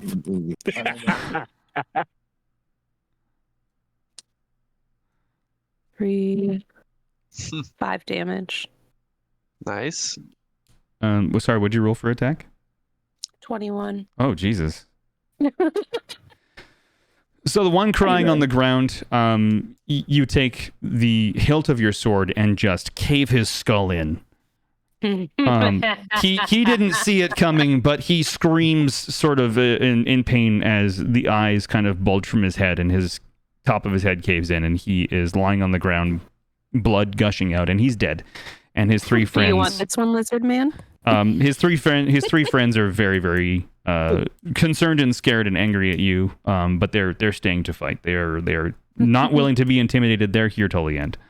And now it is Tusk's turn. I apologize. I am going to go forward towards them, and I'm gonna do this fantastic little thing I can do. And I'm going to use my bite attack on them, on one of them. Okay. And hopefully I rolled really well and can just bite his head off. Sure. You were planning to do that to the one that was crying, weren't you? Yes. Yeah, he was just going to walk up and go, I wanted to like pick him up. I'm and so bite sorry, his lizard head man. off. That is going to be a 22 to hit. That's a hit. And they're going to take 6 damage. So you absolutely bite him from the neck up and are now chewing on what's would be his delicious head. Oh no. oh no. And there's another bloody body on the ground. His friends again are not concerned about what just happened. They're here to finish this fight one way or the other. They're without the rest of their compatriots, minus the one that ran away because he's a big wussy, and he shall forever be known as a coward. But he'll be known. It is Kethra's turn. Hold sorry, on. I apologize. I'm gonna use my racial feature to also do a bonus action bite attack. Okay. Oh, no. Why are you eating everything? 16. That's a hit. Cool. And another 6 damage. You are now eating 2 heads. And I'm gonna gain 2 temporary hit points from that. Yes, you are. Was he eating both heads at the same time? Yes. Probably. That's beautiful. Yeah. Just like obviously like bulging full mouth, like puffy cheeks, chipmunk style, but he's got both heads in there somehow. This lizard man that you've all come to know and definitely not love is know and tolerate his general presence. doing some weird shit. But you're all here for it because you love this fucked up stuff. You know, I'm sure there's an orphanage you can burn down later, right? God. Yeah. So there is one goblin left, and it is Drog's turn. Well, no. I didn't go. No, Catherine didn't go because Lance, Tusk decided that he was going to bonus action all-you-can-eat buffet. It's Catherine's turn still. How far away is that one from me? 10 feet. I'll just go ahead and shoot it. Okay. And fuck you. Okay. Pew pew. Does a 23 hit? It does. That's not a nat 20, is it? No. Okay. Dang. And then just 2 piercing damage. Perfect. So that ends combat. Cool. This goblin is still alive, but he's on the ground, incapable of combat. Pinned. And some description here. After the battle, one goblin remains breathing but injured. If someone can roll me persuasion or intimidation. Huh?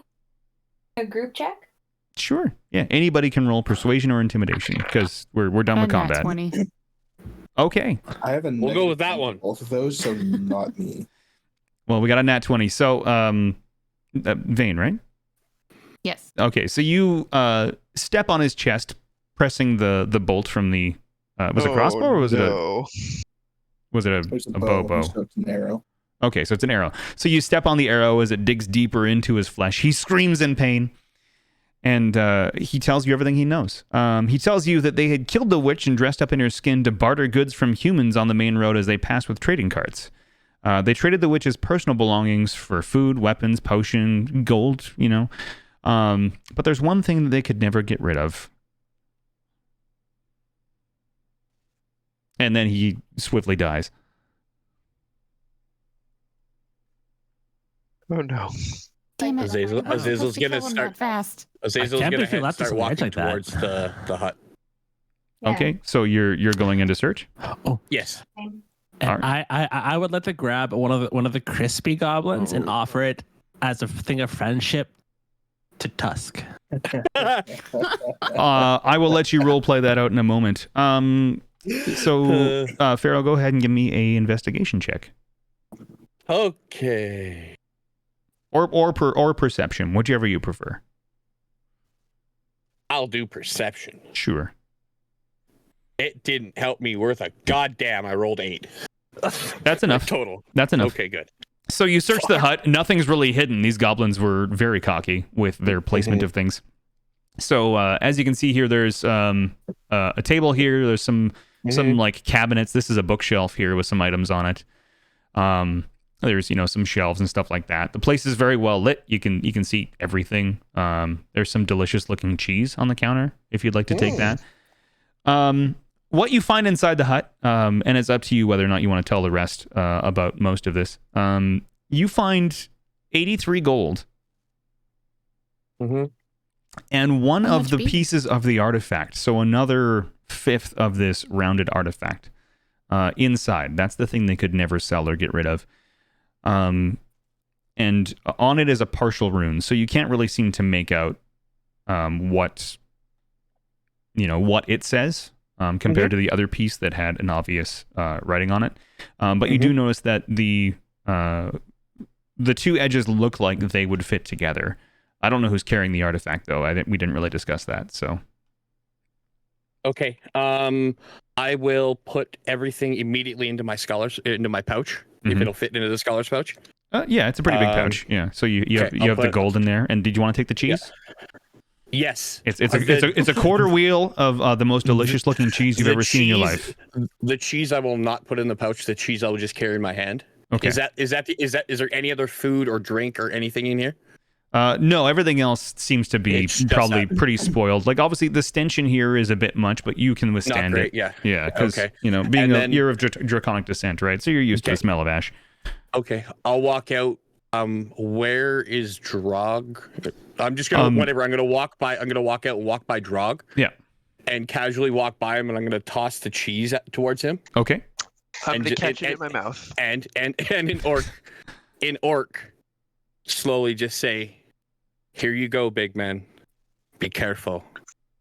Be very careful." I And don't. I'm just be gonna careful. walk. I catch it in my mouth. No. Okay. And I'm just gonna walk away. Okay. I guess I'll walk back towards I'll walk back towards the cart and just kind of hang out over by the cart. Sure. So you can all convene around the cart. I devour the cheese. Are you telling them that you found the artifact? Yeah. I didn't say shit about it, did I? I'm just asking. No, I ain't said nothing. So you're the only one aware that you have 2 pieces of the artifact. Okay. Is there something? So there's the hut, and then there's like this little structure kind of adjacent to it. This one here? Yes. That is Is it- that is an outhouse. Oh, That is okay. Well, if you look really close. It's a pooping house. See the That- dookie. That's a poop station.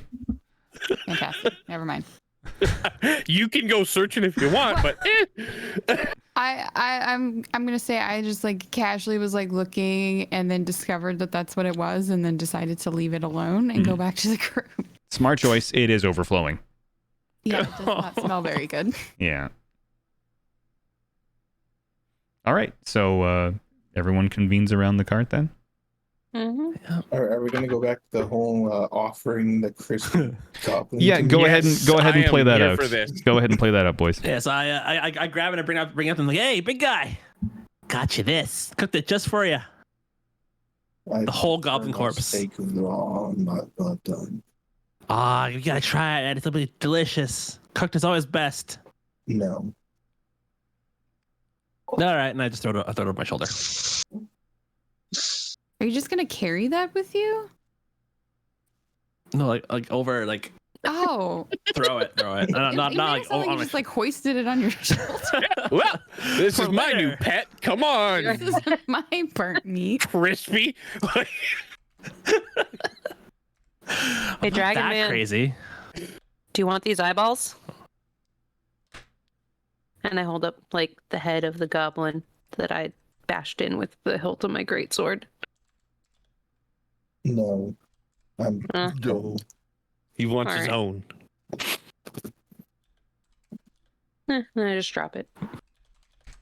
And to the group, I'm gonna say, yeah. So that was fun. Should we be concerned about whatever that dying one didn't tell us? Eh. The goblins, I doubt it. How reliable could they possibly be? Goblins are known to lie. They make things up. Did you They have find no anything knowledge. interesting in that cabin? Cheese normally for the big man. 'Cause I knew the lizard had just snacked. I didn't think he'd want it. Anything else?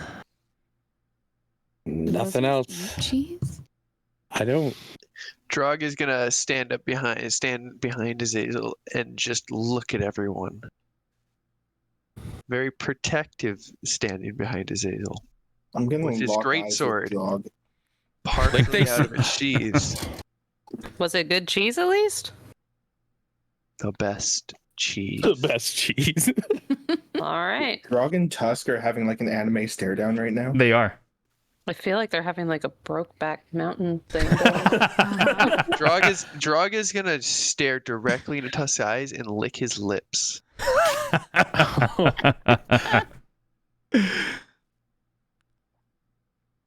Tusk doesn't react. He just keeps staring. Okay. So it climbs into the cart. All right, let's get out of here. The cart with the bloody fucking Yep. sliced in half man. Mm-hmm. That's a snack for You, later. yeah. who oddly enough is actually still fresh. I mean, it's only been like what, an hour and a half. And it probably even less than fresh. Whatever the merchant was probably tastes better than even whatever fresh goblin is. Like fresh goblin. I was inside that hut. It doesn't smell great. Yeah, it's you like it still smells like dead old woman. So I out of character, you guys all know what was found in the hut. Pharaoh, I did message you in case you didn't see it. Oh. Yeah, I know. Okay, hold on. Let me see. Whoops, wrong button. Yeah, we have no clue. Exactly. I know. In character, I know. no clue. I know. We No clue. tried. Not very hard, but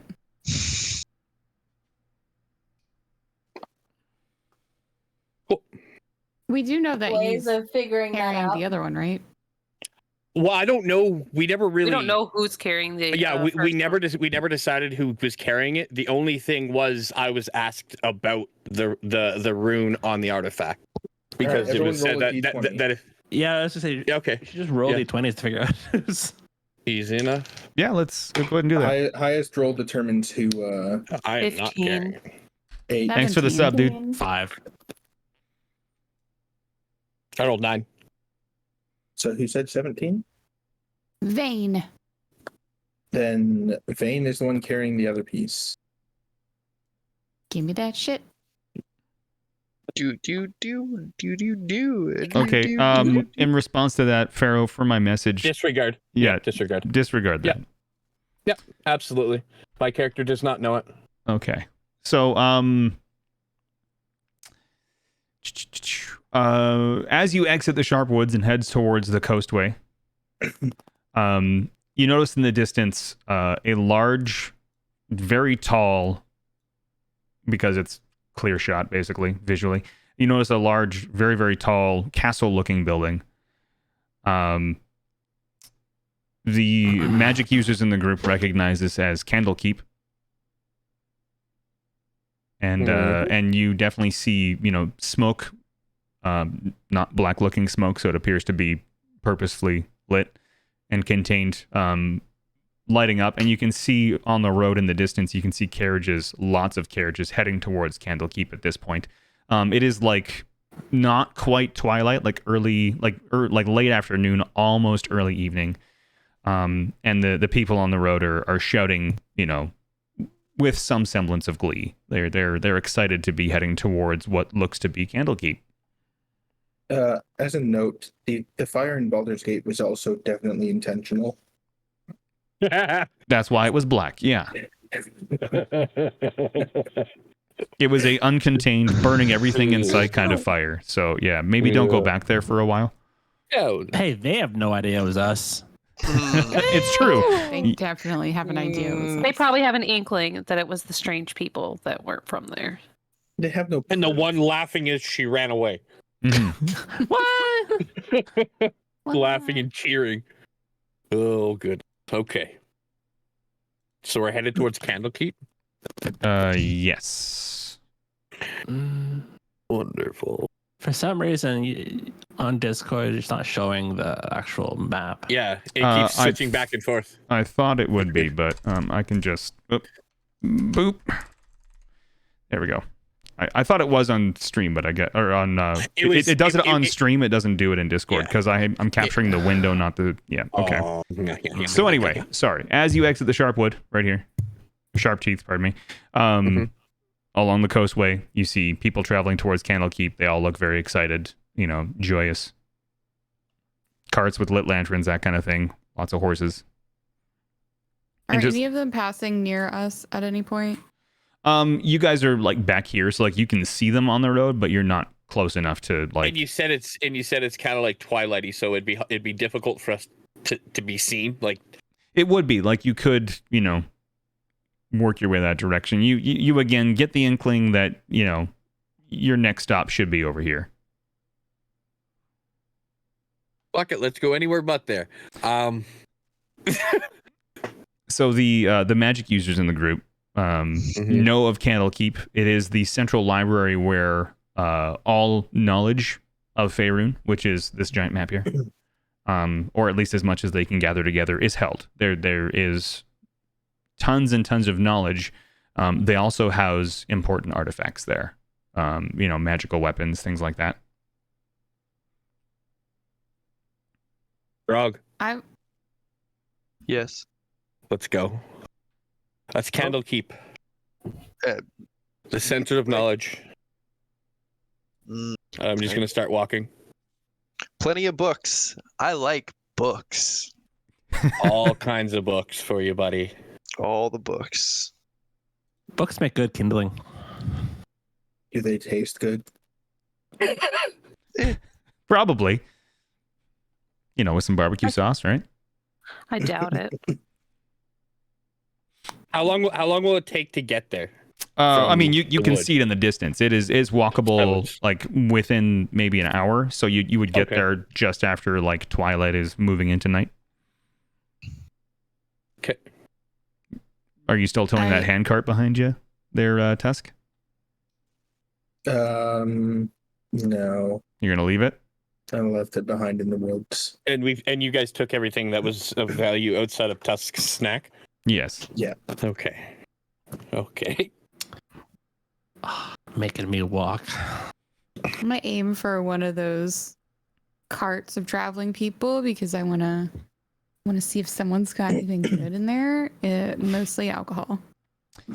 So you notice that they're like as you get closer to the road, you see that they're all just stagecoaches. So there's no actual like significant storage. It's literally just like people moving vehicles, so to speak, horse-drawn carriages, taking people to Candlekeep. You can hear sort of like clamoring. Someone mentions that they're excited for the huge party. So you kind of discern that there is a massive gathering at Candlekeep to celebrate something. You don't know what. Real quick, as we're approaching, Azazel's just gonna turn around real quickly. Mm-hmm. You're gonna use thaumaturgy. Okay. To change the color of his eyes from like they're supposed to be white, despite the picture. Trust me, I fucking tried. Yeah. They're supposed to be white. I'm just gonna turn them kind of to more like a normal looking, kind of like eye look, I guess, if you will. So they're not just like straight white like they normally are. I guess closer to kind of resemble. I'll resemble Vane's eyes. So he'll kind of do like eyes similar to Vane. Mm-hmm. So it looks like, he has eyes resembling that of another tiefling. Okay. And then he'll turn around and keep walking. That's it. I just wanted to change. He just had to change his eyes before going to Candlekeep. All right. And I'm going to assume everyone's following suit and carrying on to Candlekeep together. Is that the plan? Yeah, I'll follow the red one. There's 3 red ones, but yeah. There's 3 of us on the red.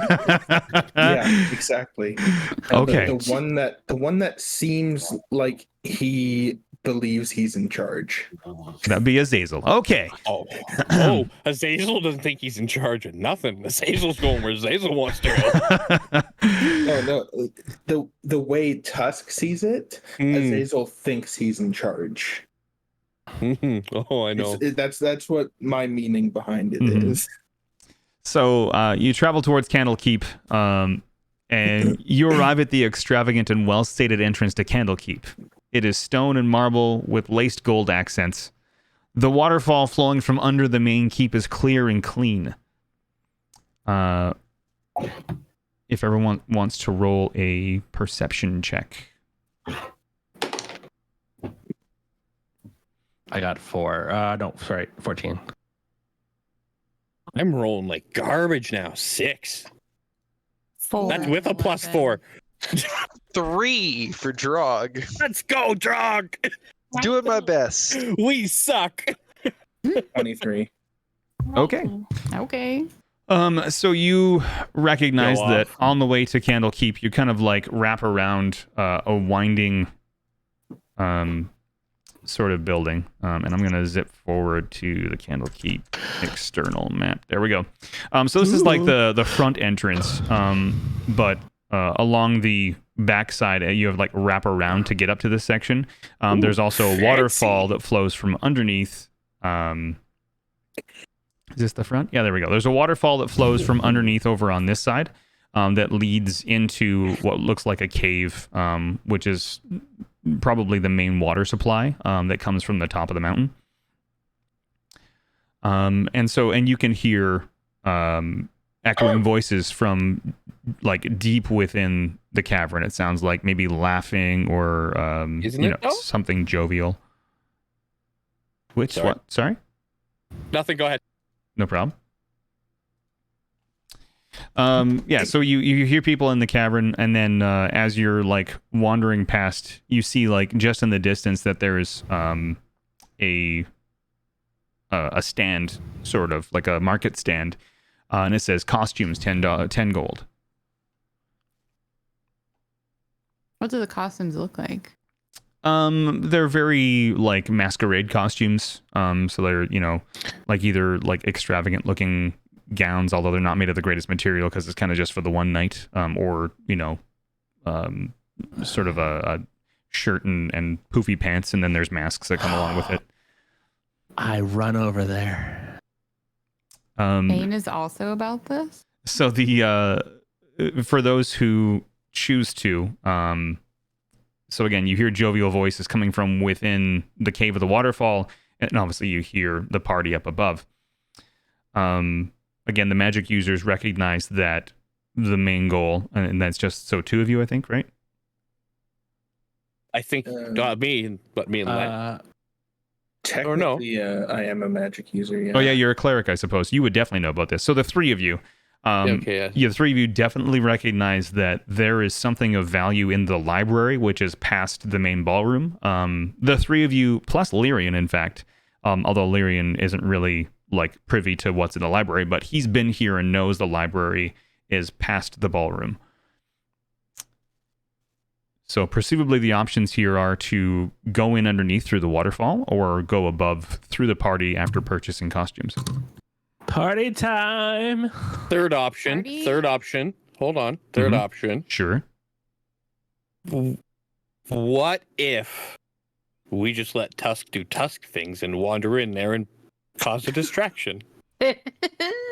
That could be part of option 2. Like there's once you get into the ballroom.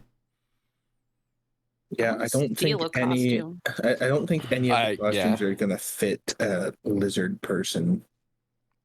Well, I mean, he definitely has some extra large options, but because I mean, every shape and size, right?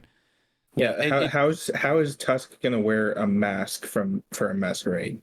Well, so the mask is just like one that's on a stick that you put in front of your eyes. I don't know. Are your eyes situated sidewards or? No, they're frontwards, but he's a lizard person. He has like a long snout. Yeah, but you can still use. It is a costume. It'll look hilarious. Yeah, I'm assuming not. You could try and roll for persuasion and convince somebody that you're already wearing a costume. Or you just bite them. But that probably won't help us a whole lot. So I mean, it might. It could. So does you guys want to go up through the party, or you want to go down through the underground? I wasn't really paying attention to the cave part. Yeah. So the cave part, you hear laughter inside. It sounds like there's a few voices in there, not paying any attention to what they're supposed to be doing. Not that you can really discern what's really in there, but it's they're in there partying when they're not up at the party. You know what I mean? So you do have both options. I've written out both situations, so you can choose whichever direction you want to go. So, and like if you want to split, you can split the party. Although I don't know if that'd be smart or not. It's not. Never a good idea. I'm gonna just leave the party and go toward, or not? Yeah, our party and go towards the party because where there's cheering in a party, there's usually booze, and that's my motivator. Okay. Also, Tusk doesn't have the money for a costume, so that's even better. So at the front gate there are guards posted. Again, there's signage around on the road that says entry is free, must be wearing costume. I'm gonna charm whoever's at the door to just let me in. You're not wearing a costume? No. I'm gonna see if I can get in with that one. Okay, roll persuasion.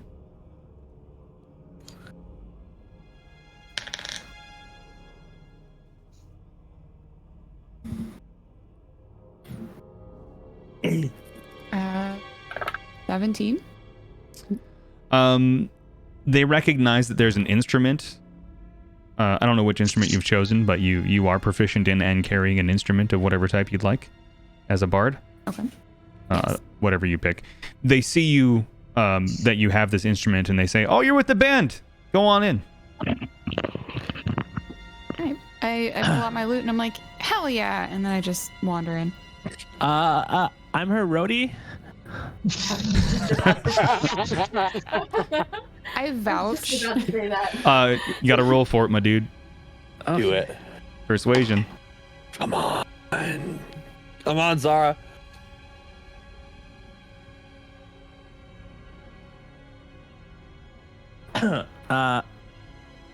Eight. Oh no. They're not buying it. They looked at you and like they thought about it for a second. And they're like, she only has a lute. Yeah. She only has a lute. She doesn't need roadies. Get out of here.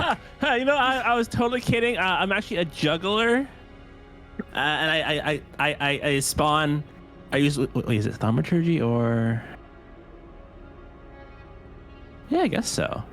I can like create flames and then like, juggle them. Roll for performance.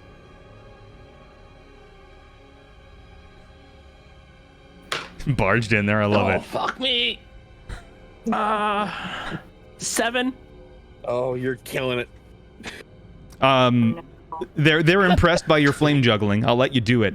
But they're like, we already let the flame juggler in, so I don't know what you're doing here. That's impressive, but you're not. That's not you. Okay. Costumes are 10 gold, and they like take specific note of who you are, and the chances of you getting in now without a costume are near 0. I'll go buy a goddamn costume. Okay, I'm gonna turn and look to Drog. Just kind of like motion to like come over to the side for a minute. I'm gonna walk over. Okay, and I'm gonna reach into my scholar's pouch, and I'm going to hand Drog 38 gold. Okay. From the gold that I got earlier. It's off my sheet now. And I'm just gonna say, kind of like under my breath in Orc, I need to get through the ballroom into the library, Drug, with as little problem as possible. I'd like 2 costumes, please. That'll be 20 gold. Wow, you're a big fella, aren't you? Yep. Are you sure? Can you buy me one too, please? No. Are you sure you can't do better than 20? 10 gold is the material cost. I cannot go any lower. Grog, get the 3rd. What? Get all 3. Okay. 3 costumes. Zara as well. Thanks, Azazel.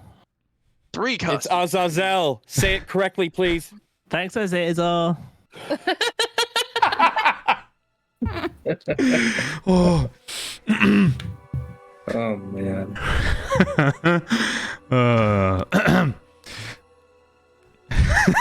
This group would never work together in real life.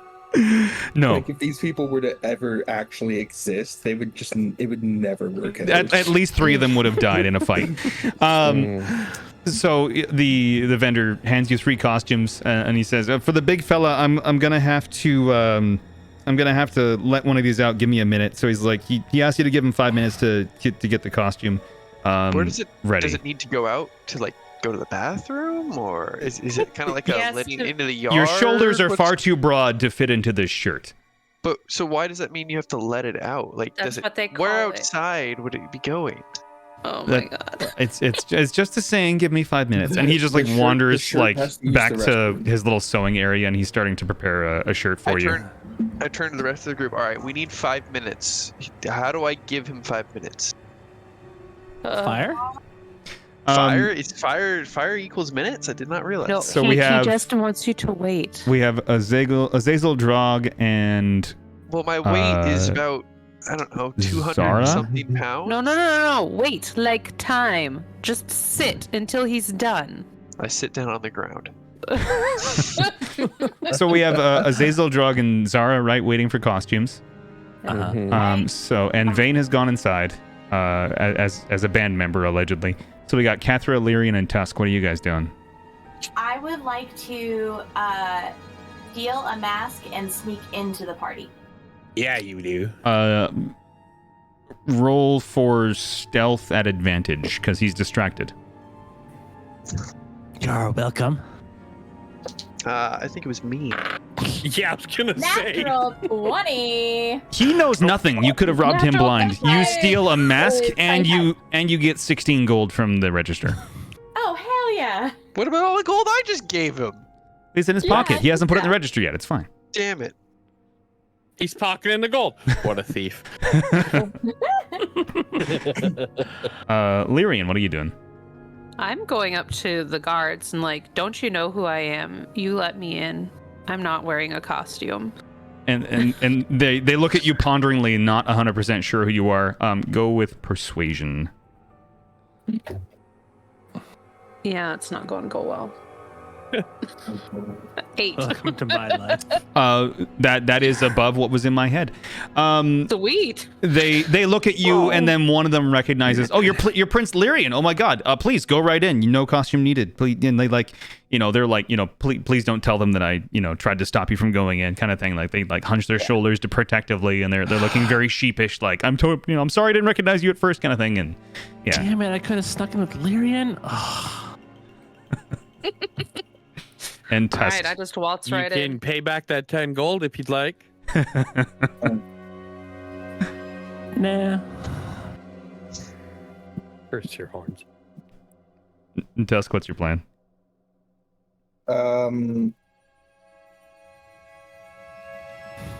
Tusk doesn't have the money to get a costume. Tusk is not good at persuading people. You could Strangely, try also not other good at intimidation. How's your athletics? Also not good. So you're not climbing the wall either. Yeah. So the two options that Tusk has is go through the cave or start killing people. I mean, you can go with you could attempt intimidation, or persuasion, or stealth With if you wanted to. -1, no thanks. Stealth? What's that at? 4 plus 4. Stealth. Okay, you could try to stealth past them. They're both sneaky kind of like 6 with they're six having a versus- conversation on the left hand side of the gate about how they just let Prince Lyrian in, and they're both kind of gushing about it. So you could try and sneak off to the right if you roll high enough. That's 16 plus 4, so 20. That is more than good enough. You sort of like, there's other patrons who are clearly wearing costumes and just getting waved in by the two guards, and you're like crouched, like zipping in between them, like Assassin's Creed style, if you will, past the gate, and you are now inside. Zazel's just watching him slip by. Yeah.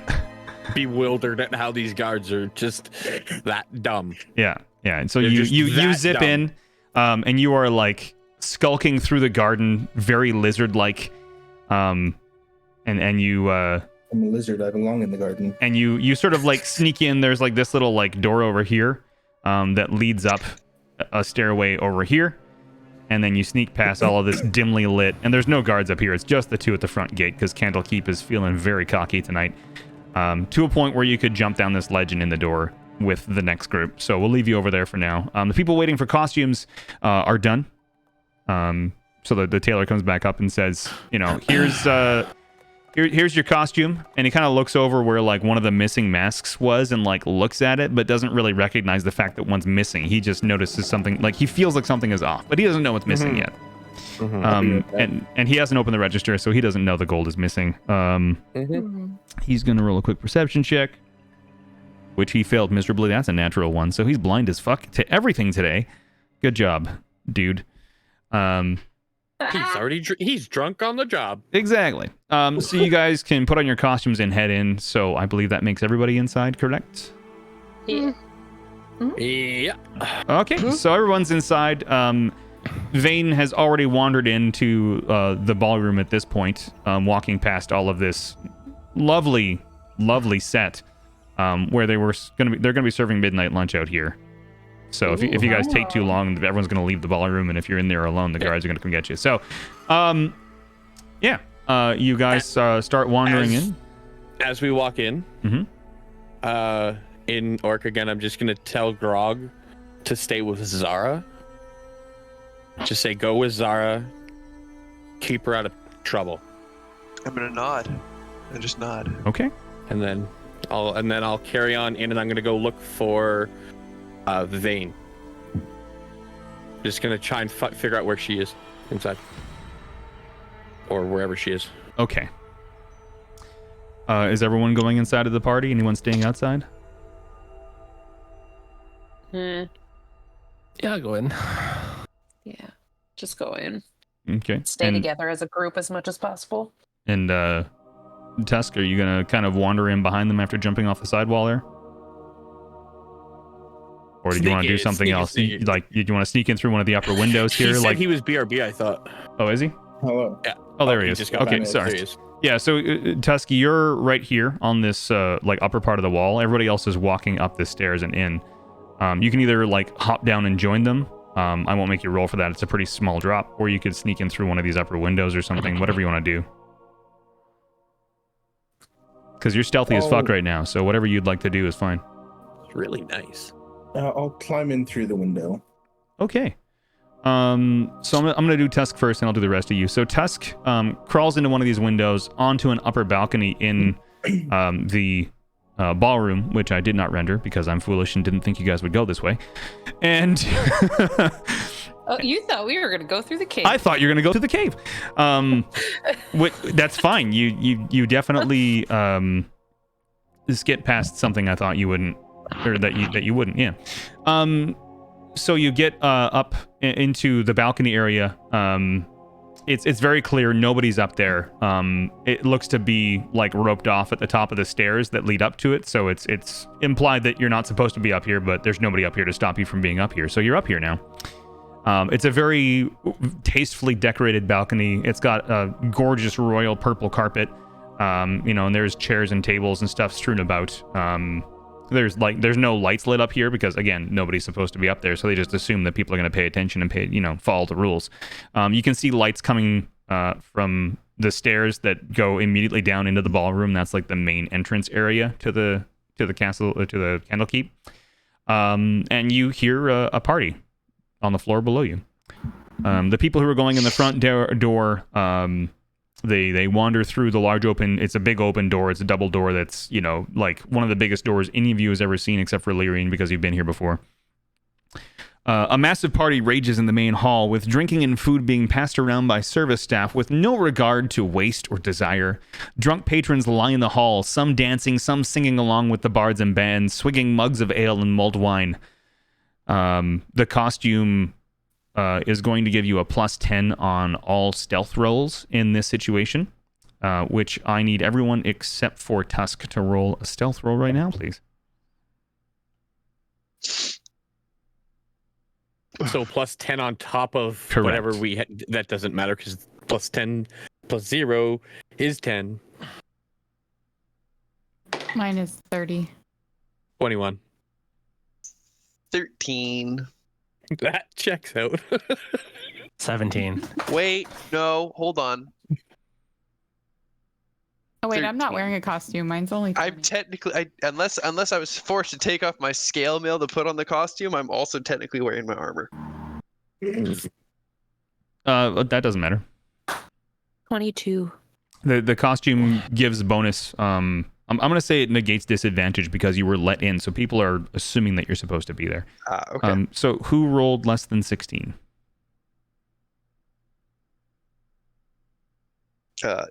Drog, Azazel.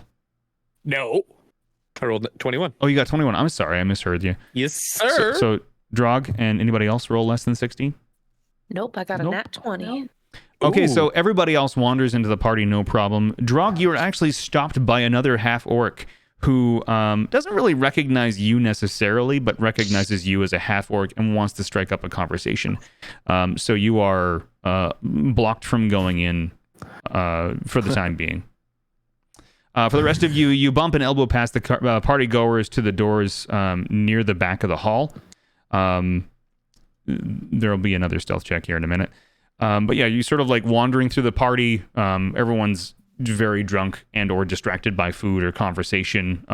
You hear people talking about, the king from this land and the lord from that land, and fire in Baldur's Gate. Yeah, definitely talking about the fire in Baldur's Gate. Did you see that big black plume of smoke coming from Baldur's Gate? What happened? Oh, there was a fire. It was the inn. It just blew up. And they're, everyone's just shocked.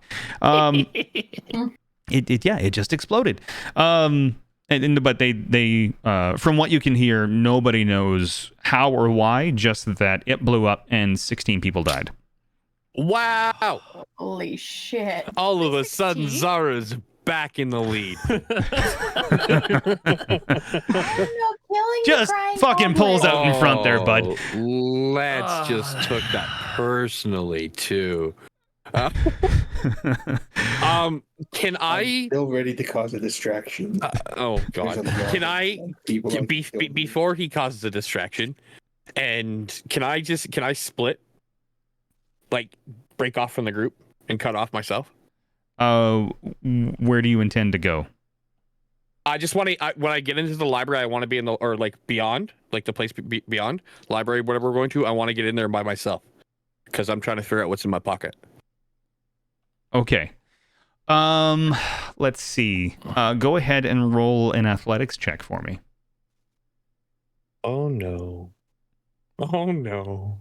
I guess me as a magic person would also be like drawn towards that feeling. Yeah, but you don't have 1/5 of the stone in your pocket. No. 11. I'm gonna have to go with no. I'm sorry. Okay. So you're all still grouped up. You're getting a little bit blocked. Drog is back by the door. Azazel, roll perception. Perception? Yes, please. That's better. Maybe, I hope. No, not at all. It's 6. That's good enough, actually. Good. Yeah, you just barely made it, actually. So you turn back and notice that Drog is being held up by another half orc, and they're having a conversation, seemingly about rocks somehow. Neither of these beings is overly intelligent, but yeah, they're talking about rocks and not geology, literally rocks. Mm-hmm. And you can kind of overhear the conversation, and you like very momentarily lock eyes with Drog. Okay. Mm-hmm. I'm just gonna kind of look at him like incredulous, like, and shake my head and put my hand up, like as if to ask, like, what are you doing? Drog, roll perception. Oh, okay. No one to babysit me now. Pardon? 16 perception for Drog. Okay, Drog, you absolutely notice everything Azazel is trying to indicate to you. You politely, as polite as half orcs can really be, more towards the orc side of things, as we're noticing, end the conversation with this other orc and move your way towards. You said Zara, right? Yes. Yeah. So you remember, oh wait, I was supposed to do the thing, and you move towards Zara in sort of like a semi-protective but not like pestering way. You're standing close enough to be ready for anything that might happen. Yep. I nod with like a I guess a smirk. Like, sure. Happy, but thank you. You know what I mean? Like. Mm-hmm. So you all notice, as the party rages on, the room is incredibly well lit. Your passive perception more than outstrips this next part. You notice above a large door at the back of the ballroom that isn't really like it's a direct path from the front of the ballroom to the back where this door is, and above it is a sign that says Core Library. So you know that's where you have to go, and I need everyone to roll a stealth check again.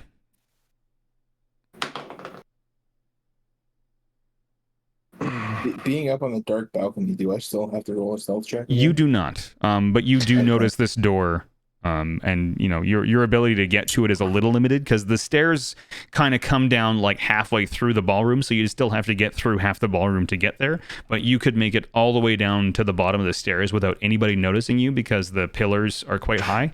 They're the main structural part of the room, which I probably shouldn't have told you that now that I think about it. I got 18. Okay. It's a good thing I'm not. I also got 18. Yeah, no kidding.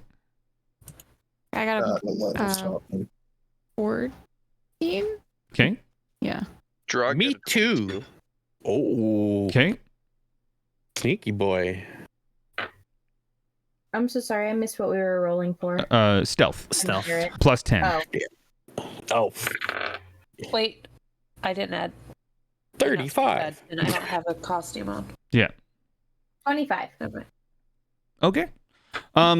So you all managed to make it to the core library door together. And you're sort of like huddled there, acting as another like break off group of conversation.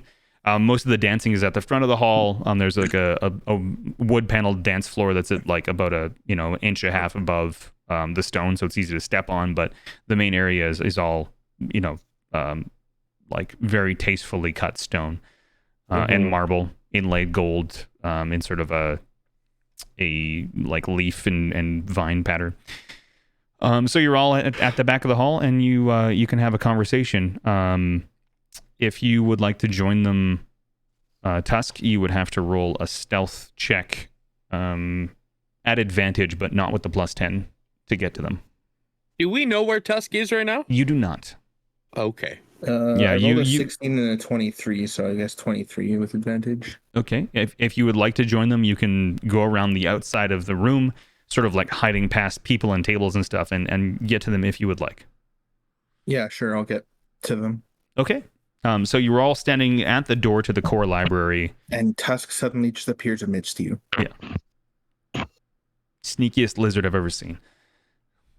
Azazel's just going to blink a couple times and chat a process. Blink. Shall we enter? Yeah. Okay. Now, circling back to Vane, seeing as how you were brought in as a musician as opposed to wearing a costume, you still got all the stealth to it because they just assumed you're supposed to be there. One of the other musicians took notice that you didn't step onto the stage and start performing or anything like that. You just sort of wandered past towards this door to talk with these other people, and they are heading towards you. They're roughly 20 feet away on like a carpeted walkway that leads to the stage, so it's kind of like not really like an area where everybody else is supposed to walk. It's literally meant just for the musicians, so it's kind of like a green room, but it's a carpet, and it's also not green. Why isn't it green? Because it's a carpet, and it's in a castle that has royal purple accents. Green and purple go together. Damn right. Don't make me describe more incorrect anatomy just to annoy you.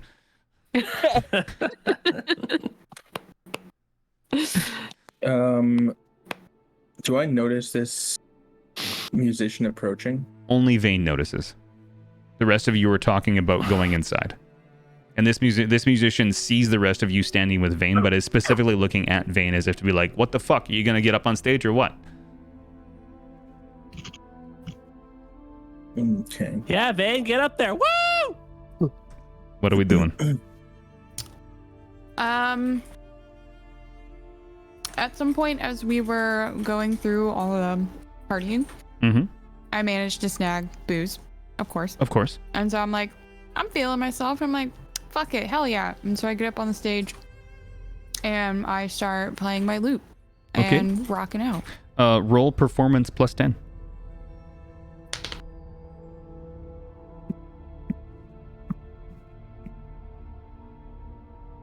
And I need to do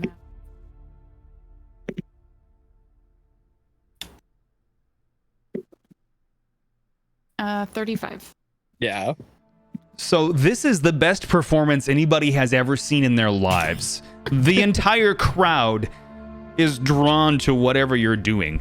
You're sitting there rocking out on the lute, and you're playing it like the best lute player on the planet. Nothing is more impressive than this. You are going up and down the neck of the lute like it owes you money. You're the Steve Vai of fucking Faerun right now. Yeah, exactly. Yeah. It's really impressive. So everyone, like everybody in the hall, is now standing at the stage watching it perform, which, conveniently enough, is facing away mostly from this doorway that the rest of you are at. So everyone is thoroughly impressed with your performance, and they are throwing gold. Probably, I don't know. I'll figure out how much gold in a little bit after these guys are done doing what they're doing. So the rest of you sneakily open the door to the core library, which again, everyone's distracted, so it takes almost nothing to get in there. And the core library looks like this. Oh, good. So this is the main center part of the library. You'll see doors leading all over the place. and these bookshelves, and there's walls, but these walls are separated. This library is actually stories tall. Like, it is the biggest library any of you have ever seen, except Lyrian, because you've been here before, in your entire life. Lyrian is incredibly unimpressed because it's nothing new to him. He's like, yawn, no big deal. But the rest of the library is here. You'll see in the middle section there are 2 elevators that lead up and down to each floor. And then there's sort of like a librarian's desk over here kind of thing. It's got chairs around it because they were having a little bit of a meeting, but it actually is like a desk that has drawers and stuff. And again, this room is incredibly well lit just for the sake of, protection against anybody who is in here who's not supposed to be. You see stairs going up, the spiral stairs as well, if you want to take the stairs or the elevator. The elevator only goes up from here, so this is the bottom floor of the library, but there is a couple floors above here. But what you want is at the back of this room, you can see caged like upper wall with a brick bottom. And it appears to be very, very strong and immovable. But you can sort of see sort of some pathing around to indicate that there's definitely a way to get in there. It's just a matter of finding the right way to get there. So you all are at the front of this room, sort of huddled together around. This is a chandelier above, not a fire below. And is there anybody in here other than us that we can see? Everybody's watching the performance. Anybody who would have been like in the upper floors has gone down separate staircases to watch this performance. The guards are there. This place is a ghost town except for the 6 of you. Zara has the most maniacal smile right now at all the flammable materials. Yeah, Zara and Azazel feel as though they could get lost and starve to death, trying to take in all the knowledge of this sacred hall has to offer. I was going to say. Drog, Kethra, and Lyrian couldn't care less. And again, I'm just reading through the description I wrote. Lyrian, you specifically don't give a flying fuck. As a prince, you have been here several times and have a library of your own in your father's castle that rivals this, of course, but with all the important knowledge of your kingdom specifically. So it's not of this area, but the area that you're from. So the room you're trying to reach at the back, again, Zara and Azazel know as the Reliquary. You're familiar with, like, the name of the vault is called the Reliquary specifically. That's the name of it. Throughout the decoration of the vault section specifically, so coming up from behind these 2 bookshelves, and then if you were to go around the side of the room, you would see on that side, it's again like a sort of inlaid gold leaf vine pattern, sort of matching what was in the hall, but it's a bit more defined and like a lot more like artistic and tasteful, and it's not quite so like, it's not gaudy. It's like it's well presented. What would you like to do? We will start. Azazel's just going to be like lost, like staring up at all the books, just absolutely lost. Okay, so what we'll do is Azazel and Zara, you were both just enamored by the amount of knowledge that could be here. Or amount of shit she can burn. Yeah, exactly. Well, she wants to learn from it and then burn it. And I would like Lyrian to describe action first.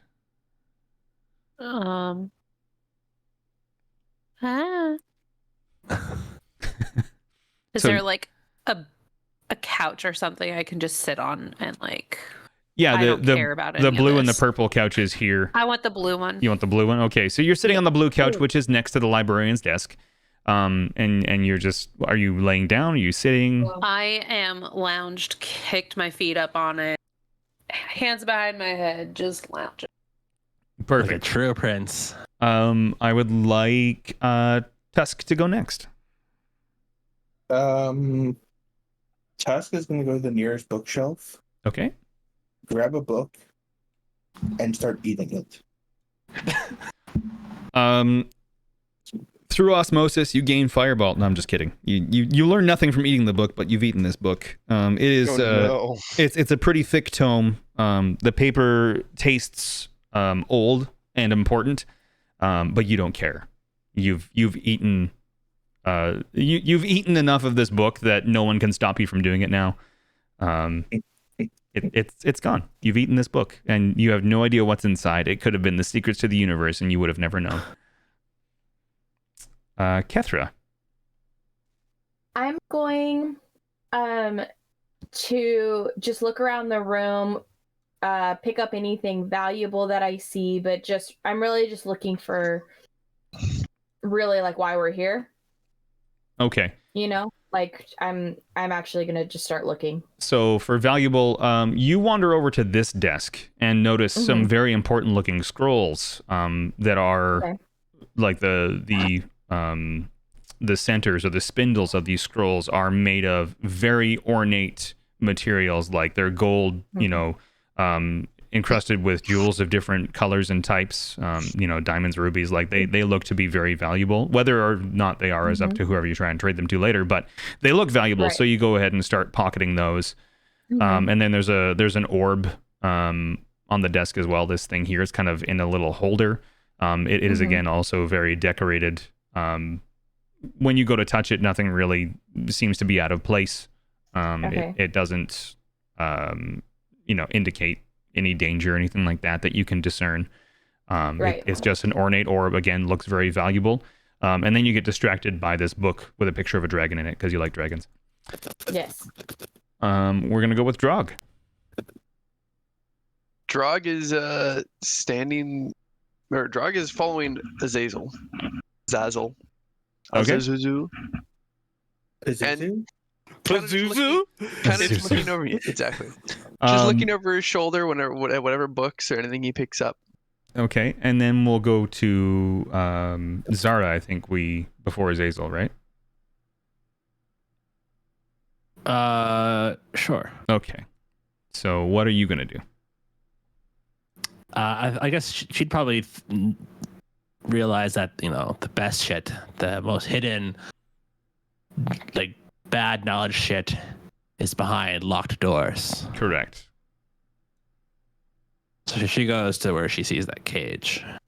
Okay, so through the cage you can see there's a door, a very large vault door to the left. It looks very secure, definitely not punch throughable. It is secure. That's but a technical term. Yeah, punch throughable. But you do notice it there. You basically like shuffle to the back of the room past Lyrian, who's basically sleeping on the couch at this point, and you're standing right here in front of this door. Sort of looking at the ornateness of the door, trying to discern if there's anything to be figured out about it. And then Azazel, you are last in line for the time being. At this, Azazel's still just like lost, overwhelmed, unsure where to start, what to do. Just even like the thought of what's in his pocket or what's in his satchel, like he just doesn't even know where to go because it's just knowledge everywhere. So, and then would he have seen the lizard eating a book? Oh yeah. Okay. Okay.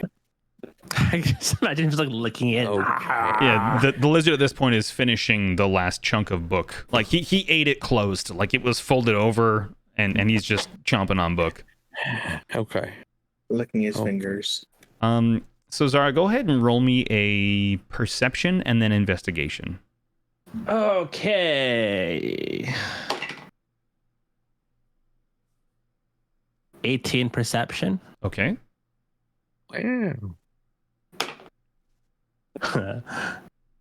Wow. 6 investigation. That'll do. Oddly enough, your perception kind of overrides the shitty investigation. But both rolls were for different things. So that works. So as you were wandering past, you kind of like light bulb remember that you saw drawers on this desk on the backside facing the wall. So you wander over to go search those drawers. And you find inside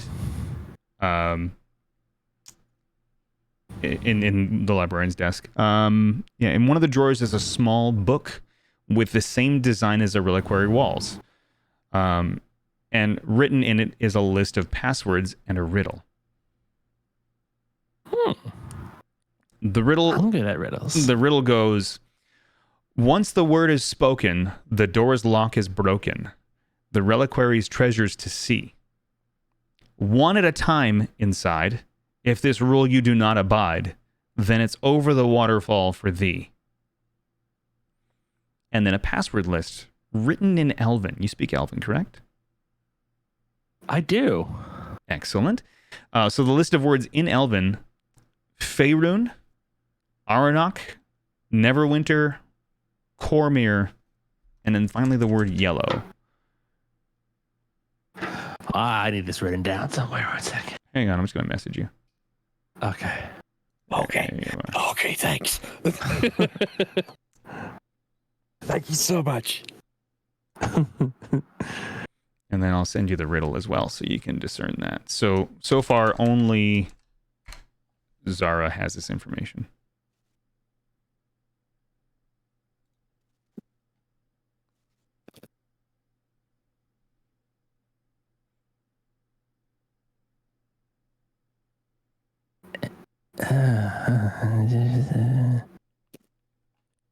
Hey, Azazel! Psst, Azazel! What? Get over! Get over here! What? Over where? Why? What is it? What do you need? I need your mind. Okay. You Are seem they close smart. enough I can hear them? So Azazel like snap out of it, kind of like look around, figure out what the hell's everybody's doing, and then head Lyrian towards would be right Zara. between us. So yeah. Yeah. Okay. So he has no reaction to seeing me eat the book. I have a reaction. I just don't have a visual one. Before I continue, would you like to eat another book? Because you have time. Yes. Okay. You grab a second book. I'm just gonna grab the one immediately next to the one. Yeah, so you grab that book. It is very tastefully bound. It is green. It has sort of like a gold and silver inlay. It looks very. You can when I'm done my description. It looks very extravagant. It's got a lock on it, and not like just a key. It's got an actual fucking padlock on the book. It's very thick, and it looks important. As soon as I see him grab the book, I'm literally just gonna stop in my tracks. Just say one bite. Just one. I dare you.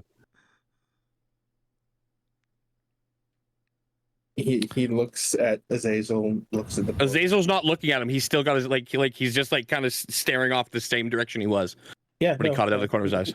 He looks over at Azazel as he says that, looks at the book, looks back at Azazel, back at the book, and just shoves the entire book down his throat. I'll reach out and Eldritch Blast. Like you said, one bite. He did it in one bite. I'm gonna Eldritch Blast him. I'm gonna say it's at disadvantage because you specifically described you facing away from him, so you're reaching backwards. Yeah. Okay, go ahead. So roll twice on the lowest one. Correct. But I still get the spell bonus, right? Yep. Okay. First one is 25. Uh-oh. Second one is 19. That is a hit, I guess, isn't it? Yeah, that'll hit. Yeah, it's 1d10. 4 damage.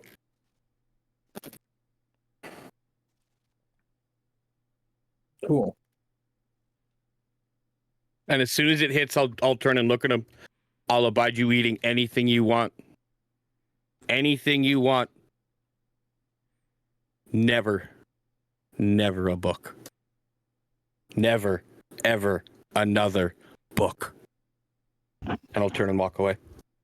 I can cut the book out of him if you want. He didn't say anything about scrolls. That's true. He didn't. Do you want the book back? I can get it for you. No. And I'll just walk towards Zara. Okay. I'm definitely listening to them talk about everything since they're at the desk, like next to the couch I'm lounged on. So I'm going to say Zara and Azazel are now at the back of this table, eyeing up the book. I will give you a chance to react in a moment, Tusk. I'm assuming that the two of you are going over the riddle together now, yes? Mm-hmm. Okay. Hey, sure, yeah.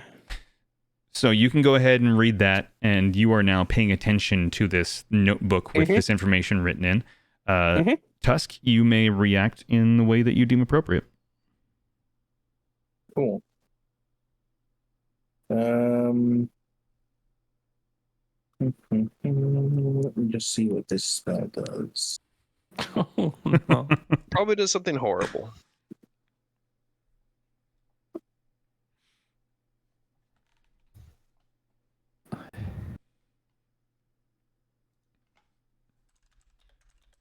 Yeah, it probably does something horrible.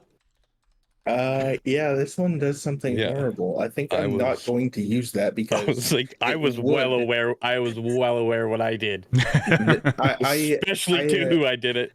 I am 100% convinced that if I were to use this particular spell, it would just instantly kill you.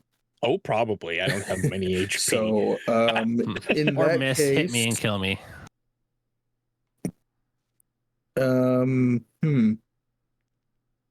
Do I waste the spell slot on this? I'm gonna throw it out there. You do got 5 bone darts.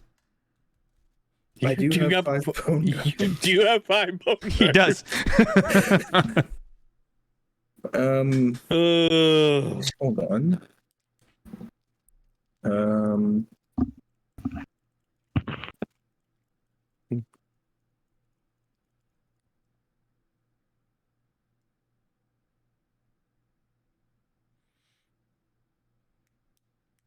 gonna walk up to Azazel and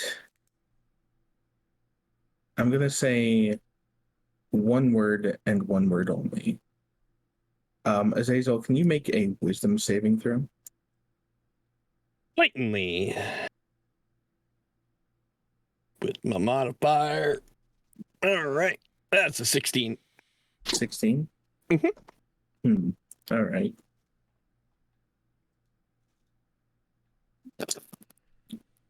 In that case, that's truly unfortunate. Nothing happens.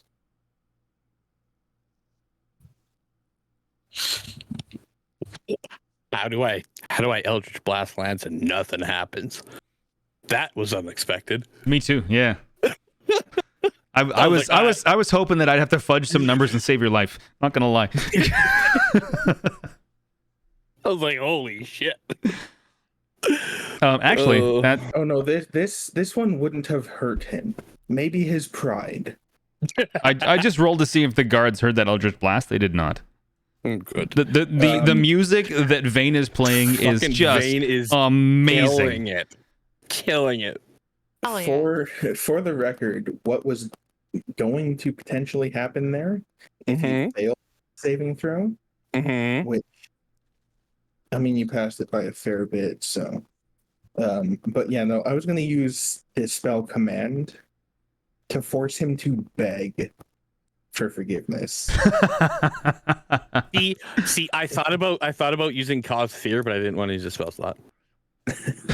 That's why I was like, fuck it, Eldritch and Poison Spray hurts more. I was like, Eldritch Blast. I was originally thinking of using Ray of Sickness. Oh, Jesus. Vomit on the book. Which, if it didn't kill you, would probably have poisoned you. Okay, so after looking at this, Azazel's gonna look at Zara and say, do you have any idea?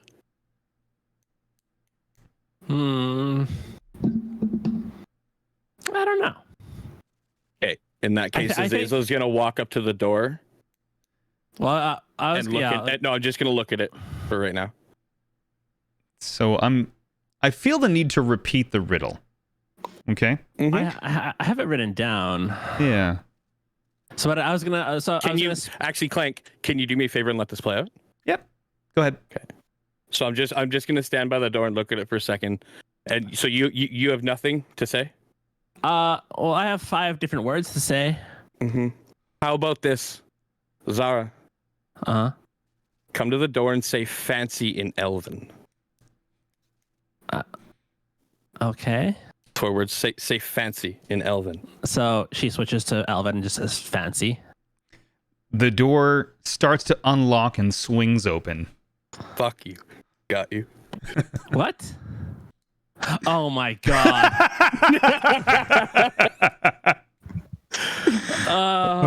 Sorry, what was the riddle? Once the word is spoken, We're only through the first third of the riddle, by the way, just so you know. Yeah. Once the word is spoken, the door's lock is broken. The reliquary's treasures to see. One at a time inside. If this rule you do not abide, then it's over the waterfall for thee. And then a password list of Faerun, Aranok, Neverwinter, Cormyr, and Yellow. And the beginning letters are capitalized. I think that only one of us is allowed inside. At a time. And that person's going to be me. Drog By all means. No, Drog wait. By all means. First. Drog got to it first? Imagine just Drog pushing past, going in. What? The door opened. Drog walked in. Okay. Tusk was definitely going to do that if Drog didn't. So is Drog actually in there? Drog walked in unless someone stopped him. Okay. Drog is inside the vaults. Does anybody want to test how true that riddle is? No. Possibly. My person's intelligent, so they wouldn't. Get out. Why? Are we trying to get in? Tusk didn't read the riddle. It's true. I know. And doesn't know. And you weren't in earshot either. So yeah, you see through the caged walls. Everybody can see this because you're at angles that allow for this. So through the caged walls above the brick, everyone can hear and see the door swinging open and Drog inside the vault, all by himself. Oh, Tusk is great. going to walk in. The one No. with rocks for brains is in there. No, because you're not right. He would have had to have walked around the corner, right? And around the desk. I how much movement was walked there? over to you after you got there and attempted to use the spell command. Yeah, so that's at the I desk, am and then right I walked there. over. So yeah, you still got to walk over to the door. But he Right? he has enough movement for going by like true initiative. He has enough movement to do that. Oh, so we won't have a chance to react to be like, don't go in. No, you totally can't. Okay, then I would like to react and look at him and say, do not go in. Let me explain. Tusk. Speak. Only one person's allowed in. Zara found a riddle while you were busy. Zara found Abominating a riddle. books. Yes, Zara. And the riddle tells us only one person is allowed in at a time. More than one goes in, you'll get thrown out over a waterfall or some such thing. We don't know what the waterfall is. I mean, because nobody else has hold been on, in yet. Hold on. We Let could us just test figure this out. Tusk can swim. Tusk, why don't you go in? Why do you want to test Hold on a this? sec here. For science. Tusk, Hold on a sec here. head on in.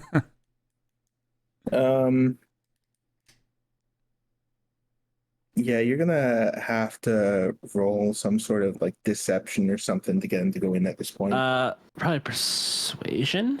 So before we do this, we are at the 4-hour mark, which is where I'm hoping we would be finished this, but I grossly underestimated how chaotic you guys are.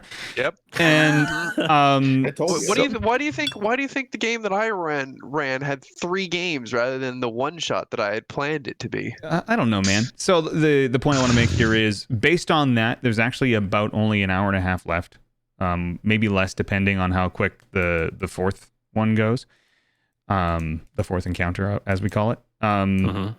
So do you want to keep going for another hour and a half? I'm good if everybody else is, but I don't want to hold anybody up if they're, tired or have something to do tomorrow or My busy. adrenaline is so high right now.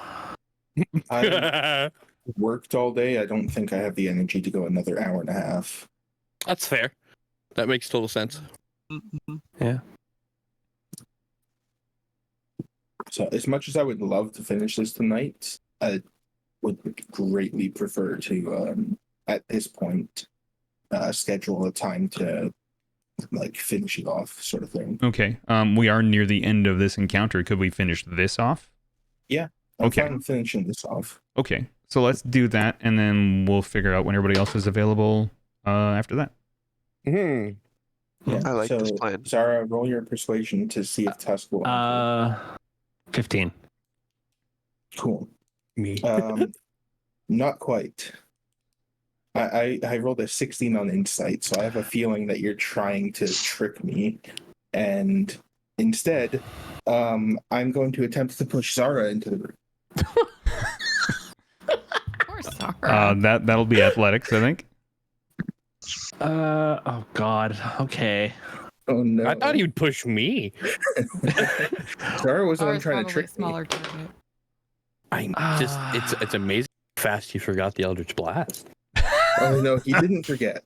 Never 12? forget. I got a 12. Never forget. You got a 12?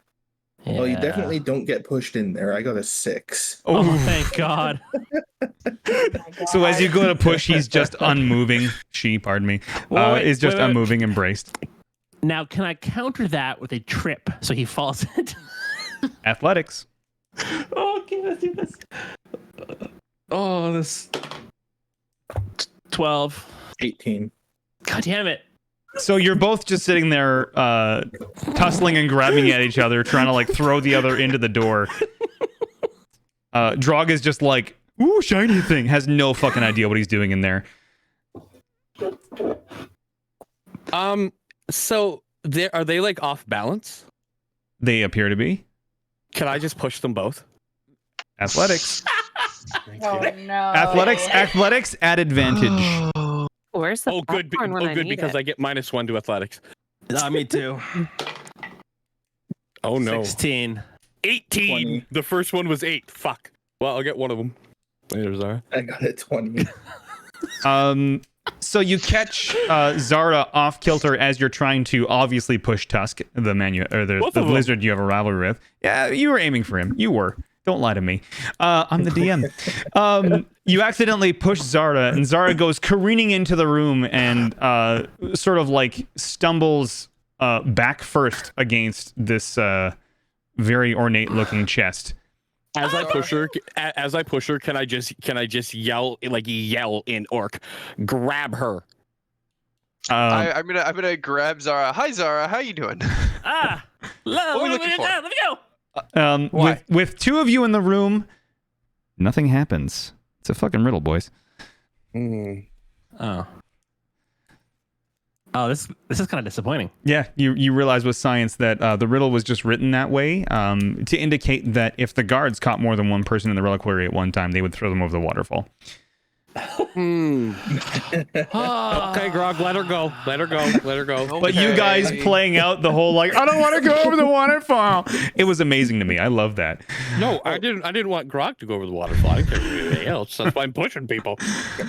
Tusk wouldn't care about going over the waterfall if he like got launched out of that room into it because he has a swim speed. He likes the water. He is a lizard. Yeah. So that's the thing. As soon as I like convinced you not to go in, I was like, "Fuck!" That would have been the perfect test for him to go in. Yeah. Can I kick Azazel in the ankle? I'll allow it. Ow. I fucking kick him in the ankle, bastard. You kick him, not hard enough to sprain, but it's definitely gonna like it will ache without impeding you. And I'm assuming the four of you are now in this room, right? Mm-hmm. Yeah. Okay. Bird, were you trying to say something? I was just say the funny thing about lizards, about lizard folk having a swim speed is that there's only like 1 or 2 species of actual lizard that swim. The rest don't go in the water. Okay, well that's not entirely true, but gators not lizards. Lizard? They're not technically lizards. They are reptiles, but they're not lizards. I've approached the door and I'm just leaning in the doorway. Okay. Oh, you woke up? Commotion. Yeah. I was Komodo never actually dragons asleep. I was listening to you guys talking about the riddle and I understand Elvish, so There you go. yeah. Okay. So what do we see in here? Upon opening the reliquary, you see several treasures of high value. inscribed goblets, potions with faded labels, old weapons and armor long past their usefulness. But amongst them, a pair of leather boots that seem to have wings embossed on the leather, a cape that looks like it's made of leaves, a dagger appears to be made of a hip bone, wherein the pommel has a red liquid sloshing around and appears to be half full. A two-handed greatsword of unique design with a sharply angled blade. The metal seems to be as black as night from top to bottom. These are magical items. That's all that's in here? And on a pedestal is the, to Azazel's knowledge, but maybe not anybody else, the third piece of the artifact you're seeking. So it's out in the open. Inscribed, Azazel will reach out. But everyone in the room can see this, though. The description. I don't care. Yeah. But just so I can finish. And the there on the description, pedestal, the third piece of the artifact you're seeking, below it, inscribed on a gold plate attached to the pedestal, is the name of the person who donated it to the reliquary, Elaine Fornwyn of Neverwinter. So your next task is obviously to go to Neverwinter and find Elaine. How do you spell Fornwyn? Fornwyn. First name is Alaine. It's a male name. A-L? Alaine. Cool, thank you. Yeah. So, the items that you've discovered are all also have descriptions, pieces of paper next to them, gold plates in front of them, that kind of thing. So the boots are boots of flying. You can use your walk speed in any direction for a maximum of 4 hours. They recharge 2 hours for 12 of non-use. So it takes a full day to recharge to the full 4 hours again. But yeah, you can go 30 feet in any direction for a total of 4 hours. So you can go right up into the sky or zip across or whatever. The blade is the Blood Drinker Blade, a +1 2d6 dagger. So that's +1 to hit and damage. Gaining an additional temporary +1 to hit and damage for each creature slain by its edge to a maximum of +5 for the duration of 1 hour, and then it dissipates. Oh, God, that's sexy. An elven goblet of infinite liquid. Any liquid poured into this goblet becomes infinite well in the hands of somebody. Well, you made a mistake. You've made a mistake. If set down or packed away, the liquid dissipates until it is next filled. Handing the goblet to another player while full requires a DC 16 dex save, or it's fumbled on the ground and liquid is gone. There is a potion of permanent +2 strength. That's the description of that item. The leafy cloak is a cloak of elven kind. While you wear this cloak with its hood up, wisdom/perception checks made to see you have disadvantage. And you have advantage on stealth checks made to hide. As the cloak's colors shift to camouflage you, pulling the hood up or down requires a full action. Okay. Dibs. And the sword, the Black Blade. +1 greatsword, 2d6. Also has Corrupt Touch. All attacks made with the Black Blade deal an additional 2d4 necrotic damage, or twice that much if the target is a dragon, dragonborn, or tiefling of draconic descent. Oh, shit. In addition, the target's hit points are reduced by an amount equal to the damage dealt, and you gain that many temporary hit points. Wow. A creature automatically dies if their hit point maximum is reduced to 0 in this way, so no saving throws. The temporary hit points only apply on the first strike and do not include critical bonuses in the calculation, and all temporary hit points are gone after the battle ends. That's beautiful. Wow. Azazel grabs the relic. You have the relic. Zara grabs the strength potion. Well, if Zara is grabbing the strength potion, then the sword, Grog is immediately grabbing the sword. Okay. Azazel just puts it into his bag and like immediately walks out and starts looking for books to read. So there's what, 4 people in the room. So you grab. 3 now. Well, before you leave. So there. Yeah. So you grab the artifact. Yes. Brad, Hey, Lyrian, Yeah. you want to be stronger? Bread grabbed the black blade. You guys can figure out the potion of strength.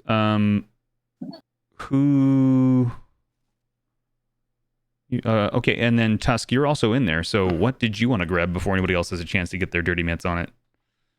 I'll take the potion. Somebody already grabbed the potion. Oh, I thought you just said it was still there. No. It's somebody grabbed it, and the two of them were talking about who is it? Yeah, Zara and offering it to Lyrian. Lyrian. Yeah. Yeah, then in that case, I don't take anything. There's nothing that's of use to me. Not the dagger I described? Nope, not useful to me. Okay. I want the Jane in dagger. the next room crying about that goblet. Who's got the I goblet? also grabbed the goblet to I give mean, to Vane. wouldn't we just take all the magic items? Yeah, but Yeah, I'm just saying grabbing who's in there has first dibs. You know what I mean? Like, yeah. Well, I'm grabbing things that people know. Okay. They want. So you scoop up the rest of the items because nobody else is really entered in, and Tusk isn't really interested. So you grab the rest of the items. So I will actually send the rest of that to Satch to dole out as you see fit or whatever. You can send that to the people you're going to give them to, but you currently have them in your possession. Yeah. So that ends this encounter. Everyone is still distracted by the amazing music. You guys can make a grand escape and on the way through sort of motion to Vane to meet you all out front kind of thing. Mm-hmm. Yeah. And Vane is still playing music thinking like, I'll let them get away and then I'll just leave and they can pay me, Vane, you make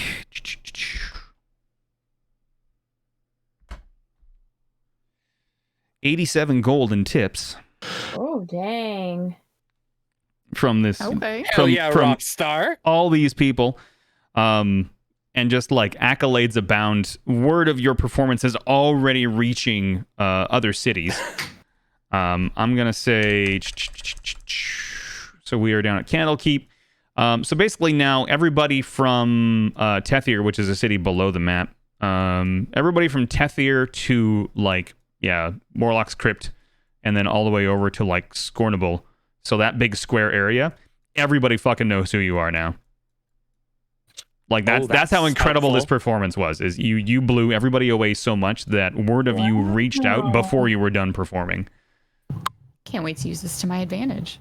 Well, unfortunately, you're going significantly north of your influence, all the way back up to Neverwinter, where, if you remember by the original description of our starting story, this is where you guys got arrested. But because you were arrested, luckily a lot of the posters and stuff have been taken down. There might be one or two here or there, but we'll see if they get discovered while you're there or not. But yeah, you guys are venturing all the way up north now to Neverwinter. So I'm gonna mute up and find someone to raid out to, and then Me as well. We will come back and try and schedule the next thing together before everybody leaves. That's okay if I can hold you for a few more minutes. Yeah. Okay. I will be back. And with that, dear friends, we are done our first wonderful, amazing session. I thought it was going to be all done in one, but I was terribly wrong, and I'm a fool for thinking anything less. But thank you all for being here. Yeah, I will make sure that everybody knows when the next one is. My streams are always posted in my Discord, so you can hang out there. You're more than welcome to come by. It's discord.gg/clank41. I also have a merch store. So if you liked what was going on today, onlyclanks.com is my merch store if you wanted to support the stream. You can also subscribe on Twitch. I'm also on YouTube, Instagram, TikTok. You can find me there. Clank Bucks! Exactly. You get some points. And yeah, we're going to find somebody to raid out to. So I'm just going to pull up the options here. That's muted. And we're going to find somebody. We are going to raid.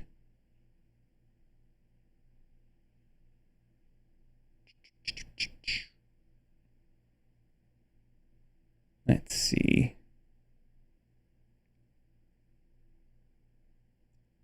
All of these hunt streamers. Let's raid. I don't know if Trees is almost done or not. She's mid-hunt. We'll raid Trees. She might raid out right after anyway. I don't know how long she's going tonight, but we'll go raid Trees. You guys all like Trees. She's a friend of the stream. She's in and around here all the time. So let's go say hi to Trees. Be good humans. I will be streaming tomorrow. I don't remember what I'm playing, but it's something. I think we're playing Star Citizen tomorrow, if I'm not mistaken. Assuming the game works. If not, we'll plan something else. In the meantime, be good people. And I will see you tomorrow. And I miss you already. Okay, bye.